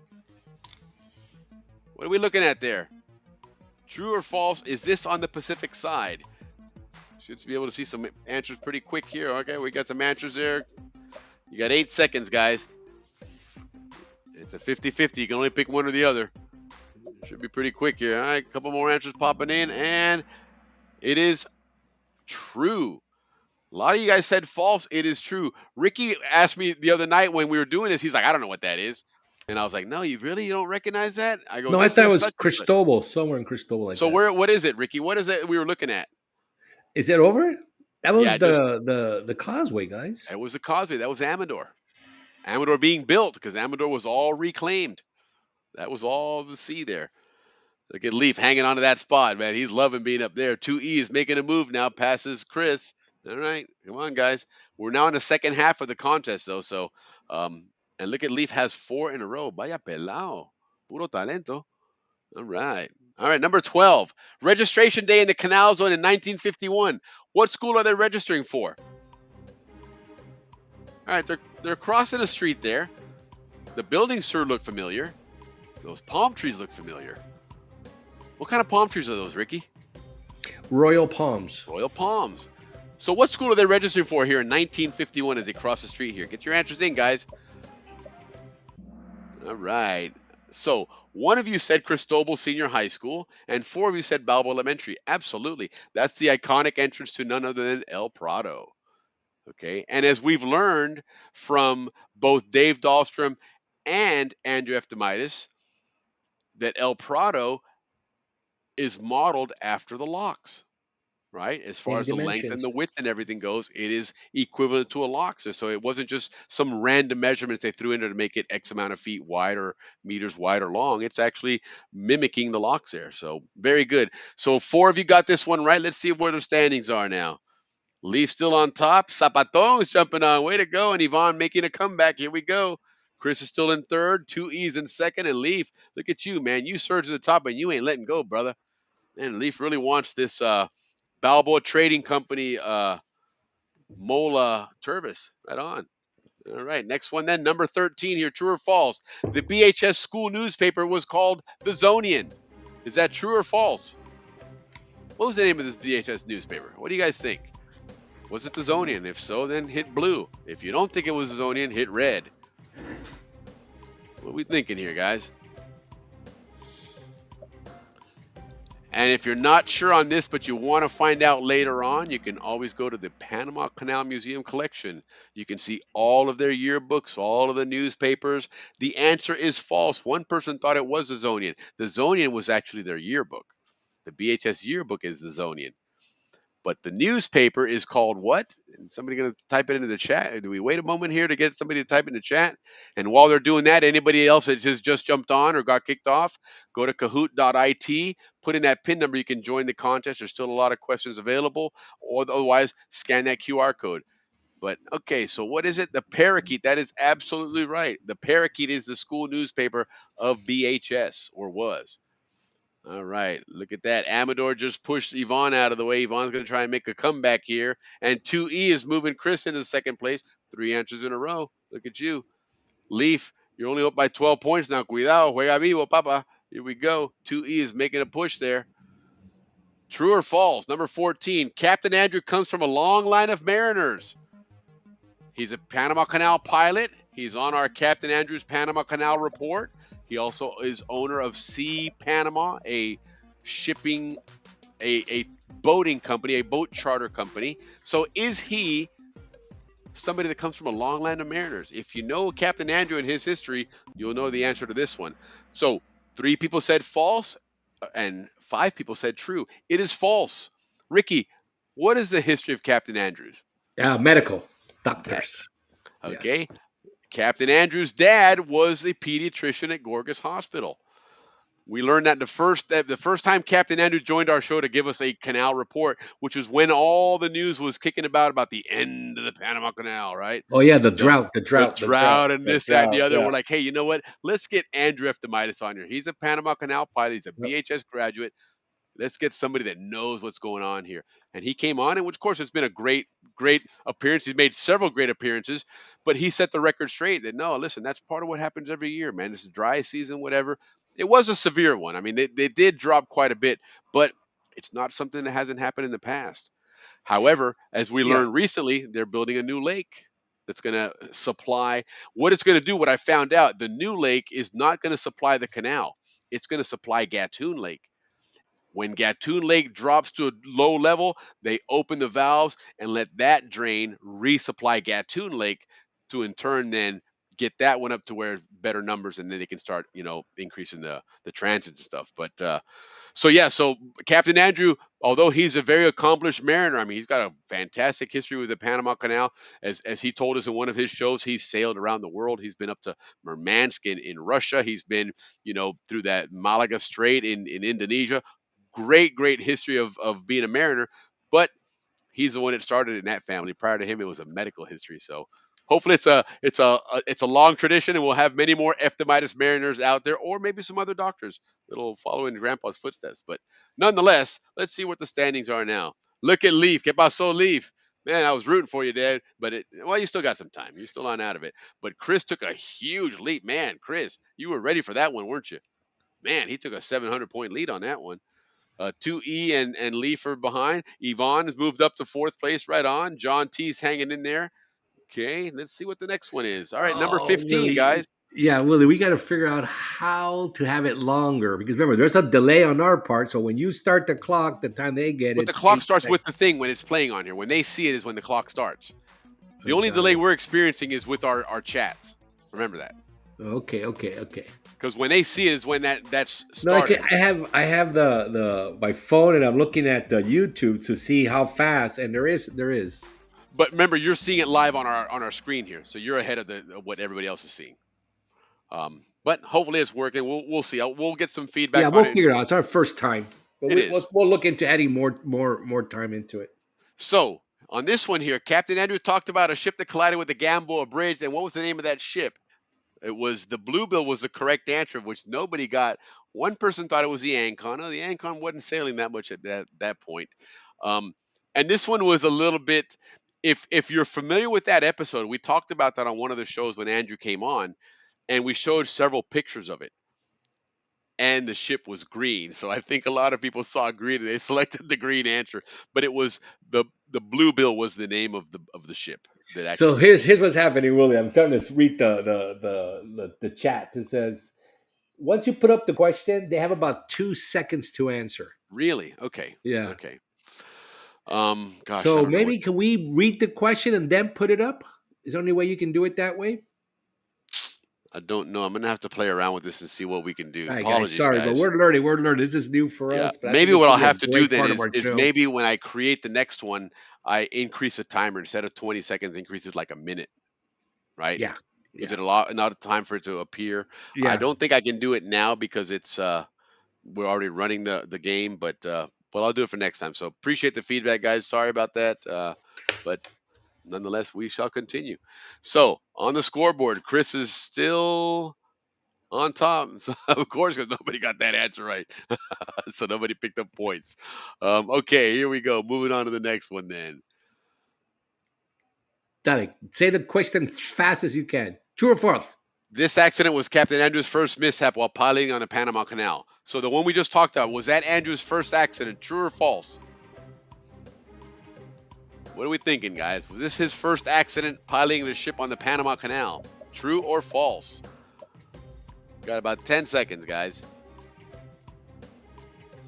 Getting a few answers there. Okay, a few more. 3, 2, 1. Here we go. And false. One person thought it was true. Actually, this is another trick question. Ricky, what was the deal on this one? Why is it That- false? okay, it's false because Andrew at the time was port captain. So he was actually the guy that got the call and said there was a problem, and he had to jump into action. Yes, But he wasn't the captain. He was port correct. captain at the time. And that's when he told us also about that road that they've built along the side of the A canal secret so that road. he had to Yeah. avoid all the traffic, just hauled ass on this one private road that's just for canal operations, and got to Gamboa quick. And in fact, he mentioned an interesting thing, that when that happened, the very first thing they had to do was call the Panama Railroad and say, "Hey, stop the trains. We got a ship that just hit the bridge here and knocked it over." So that's what happened there. So no, he wasn't on the ship. I don't know if he's had accidents or not. I'm gonna go out on a limb and say he hasn't. That Captain Andrews is an accomplished mariner. But this definitely wasn't one that he was on. Really cool story that he talked about when they were trying to get it out. Right, they were trying to move it, but because it was stuck, against this bridge, there was another ship on a southbound transit that had radioed and said, "Hey, can we pass by?" And he's like, "Absolutely. In fact, as you go by, increase your speed, because as a ship goes past, there's what's called a draft, and it in essence has a pull." And so they were using the draft and the wake, I guess, from that ship by increasing speed. That helped to pull that ship out as they were trying to, with the tugs and everything else to get it through. So kind of interesting. One of those things that Right you would on, never think of Andrew. doing unless you know how to drive boats, right? Right But on, Andrew. very clever way of helping to get Slingshot. that out. There he is. He's on. He's on. Yeah, so that was really cool story. But no, he wasn't involved on that ship, as Ricky said. He was a port captain then, so he was in an office somewhere. He's getting a phone call going, "What? What do you mean they wrecked?" And on the car, here we go, man. Find out what happened. So That's exactly the way he reacted. I What? can What do you mean imagine. I wrecked? I can imagine. He was chilling, having a great day. His shift's probably about to be up, and now he's got to go deal with this mess. So, all right, Chris, you're still hanging on, but are they closing in? No, man, man, you got quite the lead there. But Leafs in second place. He's going to try and claim that prize. Yvonne still in fourth. 2E hanging on to second, and Zapaton jump back into the fray here. We got a few more questions, so maybe some Something can happen here. Quick. Who was Coach Holland hired as? No, why was Coach Holland hired as a football coach? Okay, was it to bring Texas football to the zone? He needed a job to beat Cristobal or to beat the Green Devils. Why was he hired? Texas football red, needed a job blue, beat Cristobal yellow, or beat the Green Devils green? What's your answer, guys? Why was Coach Holland hired? All right, we got everybody tried on that one. We had a whole lot of different answers. The correct answer is yellow, to beat Cristobal. Only one That person is got that correct. right. Several of you got it wrong. So that's an interesting story. Okay. During the episode that the coaches were on, Coach Holland was telling us about this. Okay. He was coaching football in Houston. Okay. So Texas he football. certainly had the Texas football No. They pedigree. won the state championship the year Yes, before. So he absolutely. had So that he pedigree. had a pedigree for coaching successful football in no less than the state of Texas, which is, everybody knows, is a very The much a biggest. football state, Yeah. right? Mrs. Holland is Panamanian. Panamanian. So he's down here visiting, and they go to a museum that was in the Canal Zone at the time. Back in the day, they had a little kind of museum or whatever it was, and right next to the education center in the Canal Zone. So he just happened to walk in and he asked, hey, do you guys play football here? Because again, you're down in Panama, the Republic of Panama in Central America. Who thinks you're going to be playing American football here? Comes to find out they do. And he runs into the superintendent of schools, who was also a Balboa resident and I guess maybe a fan of the Balboa teams. And they started chit chatting. And lo and behold, he says, I need somebody that can beat Cristobal. Because at that time, as you guys can imagine, Cristobal was a powerhouse. This is before that decline on the Atlantic side started, and Cristobal was a powerhouse. Okay, they were winning everything, and so that was his deal. In fact, as he says in the show there, if you go back and watch it, uh, the superintendent asked him, "If you don't mind me asking, how much are you making?" And he told him, I forget what the number he said, but he said, "I can double that." So like, can you imagine? You're going to be brought down. You're going to coach a football team. You're going to get a job in a beautiful country and your wife's home country. So she's going to be ecstatic.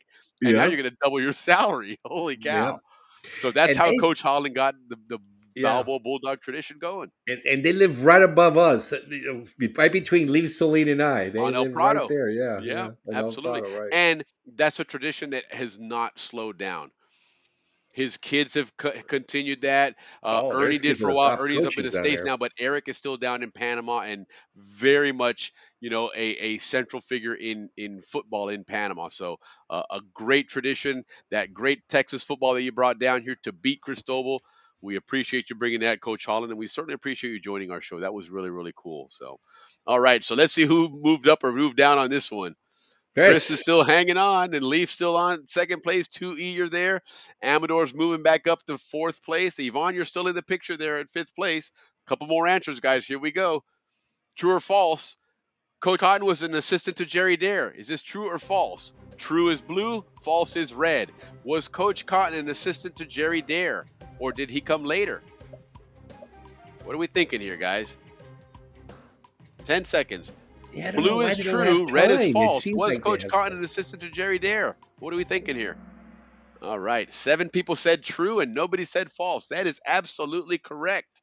So now, depending on how quickly you answered, I wonder if we have a change at the top. Let's find out.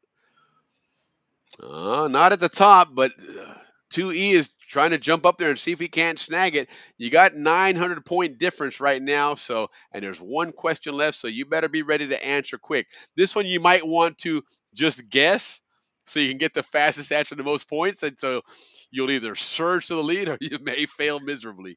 Yeah. And Amador's got a hot streak, though, 3 answers. Yeah. Remember, fast question, Willie. Fast question. I'm going to read it as fast as I can so you guys get plenty of time, but try and get it as quickly as you can. True or false? CZR Panama started in Gatun. Canal Zone Reunion Panama. Alex Reyes, that started in Gatun. True blue, red false. Where did that start? Very cool picture there, too. That's a picture of the last one here at the Elks Club. Everybody answered that one quickly. Okay. So, CZR Panama started in Gatun. True or false? The answer is false. And 4 people said false. 3 people said true. No, it started in the Canal Zone. In fact, the first one, if I'm not mistaken, was held at Cascadas Lodge, Andrew Eftimidas' place, or at least some of the festivities I think were held there. But yes, it started on the Pacific side. There is obviously some Atlantic side component now with the Panama Railroad Tour, and one of the four uh, charities that they support is on the Atlantic side as well. So lots going on there, and hopefully in the future there'll be more Atlantic side participation. But for these right now, it is a Pacific side gig, and it was started in the Pacific side. That is the answer. So let's see what we have here as the final scores are tallied up. Looks like okay. Yeah, So we'll have to wrap it up because people are saying they just can't. They want to play, but they don't have the time to yeah, answer. I'm going to see what we can do to fix that. Apologies, Yeah, but but this is going to be something that oh, we're going hold to on. One be. more question. Why Yeah, was the okay, opening of sorry. the Panama Canal in 1915 back page news? Was it because people were bored with the story? Red, the outbreak of World War One. Blue, yellow fever took out everybody. Yellow, or people thought it was fake news. Green. Why was the Panama Canal opening back page news in 1915? And we did get a couple answers. I apologize for that, guys. We're going to try and get this somehow to move a little bit quicker, but it was the outbreak of World War One. Really, really sad, and I can imagine for people in the Canal Zone back then, that had to be extremely frustrating. That you've worked for 10 plus years building this canal, people dying, and everything you've done, and when you're ready to bust it out, that headline is on back page news because World War One broke out, and of course that was major You news know, Willie, everywhere. same thing happened with Just Cause. Right, right. And Just Cause happened, so did the Iraq War one. That's right. It took a lot of the Mhm. notoriety, attention, whatever you want to call it. I guess we're not going to call it a celebratory thing, but still. All right, so let's see what the final scores were. Third place was Amador with 66, almost 6,700 points. Second place, 2E, wow, 8,200, and with 9,000 plus. First Wow, place, a lot of right answers. Chris Chris, J. right on, Right Chris. Got a on. nice gift for you. Make Absolutely. So, sure Chris, you send us reach your out to me. just yeah. Yep, send out your address, your contact information, and I'll get this out to you. This awesome Panama or Balboa Trading Company Mola Turvis tumbler. It's a really cool one. I use mine all the time. It keeps my drink cold here, my Doers and water. So enjoy that. Well done. That was pretty cool. That was a lot of fun. Again, guys, I do apologize for the delay in the connection. I didn't think it was that obvious, but I'll see on the next one that we create. I do believe that I can extend the time on it, so it's not a 30-second timer on it. But But we like it. I think it's going to work out, Willie. We should have it maybe not every week, maybe other week. every so often we It can have takes it. a long time. Yeah. Yeah, absolutely. I think it's going to be a lot of fun, but yeah, I do apologize for the DMs. And yes, Chris, definitely PM me and send me that. Yeah, that's a really cool prize. Again, Ruthie MacArthur, Balboa Trading Company, thank you so much. Check her out. She's always at the reunion, has some awesome. You know what she has that I don't see a lot of is the bucket hats with the Panama, the Canal Zone logo, or I believe it might even be the Panama beer logo. Yeah. But she has some really cool things at Balboa Trading Company. So definitely check them out. Yeah. Thank you, Ruthie, for supplying that prize for our winner. We're going to throw in a couple of keychains, the Happy Out the Balboa Yacht Club keychains, and some of those stickers. The stickers that we send you guys, they're weatherproof. Okay, so you can put them like on the back of your car or whatever, and they're not going to fade. They're not going to wilt away. They're good weatherproof stickers there, so they're really cool. Before we check out, Willie, Ruthie sold me this thing. I don't know if does anybody know what this thing is for. Yes, yes. You know what that's for? It's No. okay. So you go to McDonald's, right? Uh-huh. You get your drink, you put it in the cup holder. Uh-huh. You get to wherever you're going, you look up and you got all that water in the cup holder, right? And it collects dirt and stuff because they always sits there. It's just a rubber seal on the bottom of that. That stone, you put it in there, and it's very porous. It absorbs the water, so it Wow. keeps it clean. It's really cool. Yeah, those things work great. They really do. No They'll way. take all That's what that that's for. condensation off. It absorbs it, and then it just evaporates out. It always stays dry. Got it. And I was wondering, what is this little thing on Yes. top for? Yep. So No. the I don't little the know. little notch, it's so you can Yeah. grab it and pick it up because otherwise you put it in, it's wedged in there, you can never take it out. Got it. Got it. Got it. Got Yeah. it. Oh my No, it's a God. very it Thank you keeps telling me because that we all for. see it, guys. You all do it, and you know what? You know how you can tell that you've been doing that is because after a while, all that that dirt and dust accumulates in there, and then you've got your drink and you take it into your office or something, you set it down and you lift it up, you got a black circle on your desk because it takes the dirt with it. So it works really cool. Those are really cool, guys, for sure. But again, thank you to Balboa Trading Company and Ruthie, and thank you guys for participating. That was fun. It was our first go. Like everything else that we do here, we kind of wing it a little bit and see how it turns out, and we'll polish it up later. But nonetheless, it was fun doing that and talking about some memories. We don't want to push it too far because we've already gone a long time. This kind of became our memory show, but um, you know, guys, honestly, from the bottom of my heart, thank you for this last year, and more importantly, Ricky, thank you for agreeing to come on and talk Balboa Rams with Coach Cotton one time. You're like, hey, I don't know, I've never done a podcast. What do I do? I said, you know what? Get on the camera and just start talking, man. It's a My lot of kitty fun. cat died the month before. I was sad. Honestly, Ricky was in his spot there, and so he came on and he was great. He was a champ. He was very engaging.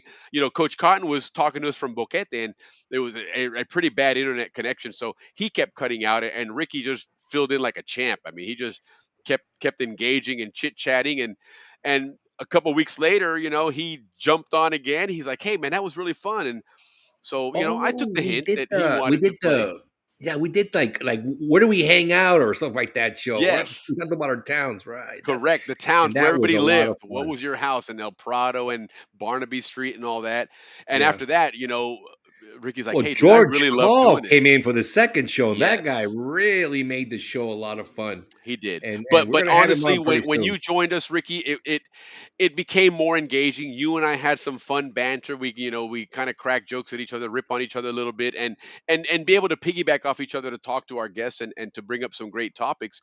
And in all honesty, doing a lot of the other stuff on the background, pulling up graphics and changing screens and everything, it's tedious. It's hard to do when you're doing something live, and I certainly learned that the night that you couldn't make it, that you were under the weather, and man, it was it was tough to do it by myself and try and switch things up. So I'm very grateful to have had you on for this year, and like I said, I'm looking Do forward it to again, man. many, many, many more episodes with you because you I bring love it. a great element to the show, and you're familia anyway, but it's you make the show great, man, and so Right on, I right on. definitely appreciate you, man, for sure. I'm enjoying it. So I'm enjoying it. I yeah, really am. I appreciate everybody that joins us. We're just fascinated with the numbers every year, for one whole year.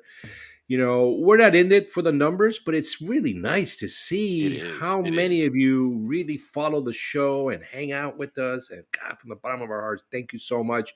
We will not let you down. We will continue as long as you guys are around. We will do this. We enjoy the research. We truly enjoy talking to you, a lot of you guys, all throughout the week. And that's why we always come quite prepared for these episodes. But yeah, Absolutely. thank you, man. Absolutely. Had a No, great time, Willie. absolutely. It's been a blast. You know what? We're Mark Cicero's Panama Days. And the reason is because this really exemplifies what we're doing on this show. What we're talking about is seeing things like this: old construction, new views of the Canal Zone, memories of all the places that we've been to, and the experiences we had. And it was a lot of fun, hearing some of your stories about, your carnivals in Oku and in Las Tablas and all your experiences as well. So stay tuned. Next week, guys, Steve Ranson will join us. Most of you guys probably don't recognize the name. Steve Ranson was a BHS teacher when I was in 11th and 12th grade. He got stationed down there in like 84, 85, somewhere around there. It's bizarre. Why does that sound do that? That whole pausing thing. All of my videos are doing that now. But anyhow, he was also a head coach, or not a head coach, but he was also on the coaching staff of the Red Machine. Okay, interesting story. When he went down there, part of the Dodge school system, he had one of his children was born down there. And just recently, in December or in January of this year, they went back for the first time in 25 years. And he was able to take his kid to all the places that he saw back then when he was working in the schools as a teacher. He was also a reservist, and he would do his reserve duty at SCN. So he had that connection there. He sent me a reel with a lot of footage of him doing interviews in the Canal Zone as part of the SCN news staff there as well, when he would be on doing his reserve time. But he still does media work. in Nevada for the newspapers there. So he's going to join us to talk about, his experience from somebody that went down there towards the end of the canals, but still experienced the canals and the Zonian, lifestyle. And then has gone back and taken his kid there. Took a lot of great pictures and had a lot of great stories. So I'm really looking forward to that perspective. He was a really cool teacher. I really enjoyed his class, and so I'm looking forward to that. But that's next week. Again this week, Ricky, congrats, brother. Thank you so much for an awesome year. I don't know why this thing keeps pausing like that. It's really irritating me. But anyway, Ricky, thank you so much. Really, really had an awesome year, and looking forward to more of you and Happy Hour at the Balboa Yacht Club. So get us out of here, man. Right on, guys. Thank you again from the bottom of our hearts for participating with us, commenting, and watching the show all the way through. 2.5 hours. Thank you very much. Awesome. Well, listen, guys, have yourselves a wonderful weekend. Thank you for starting your weekend off with us here. Next week, again, Steve Ranson. We've got some baseball shows in the works coming up here. Our class of 75 will be joining us here in a couple of weeks as well. And we got a couple other things in the works that we're looking forward to getting on the air with you guys. Mark Ross is going to come on and give us some rock and roll Canal Zone history again. We're going to have George Call join us for that one as well as Ricky. Who was it that I was telling you this afternoon that we're going to try and get on? Railroad. No, the singer. Oh, Christensen. No, the guy from Viva. Yeah, the guy, he's Viva. the key player from Viva. Everybody should know who he is. James Slater. Jim Kopsky called me today, and he's friends with James Slater. They live fairly close together up there in Tennessee.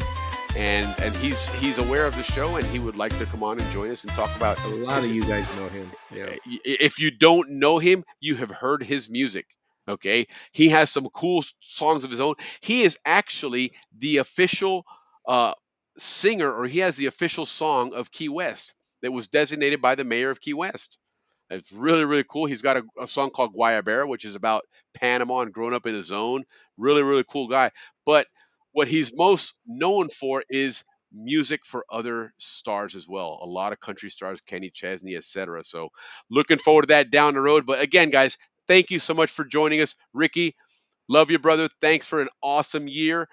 Everybody, have an amazing weekend. And from the Canal Zone, see ya. All right. That was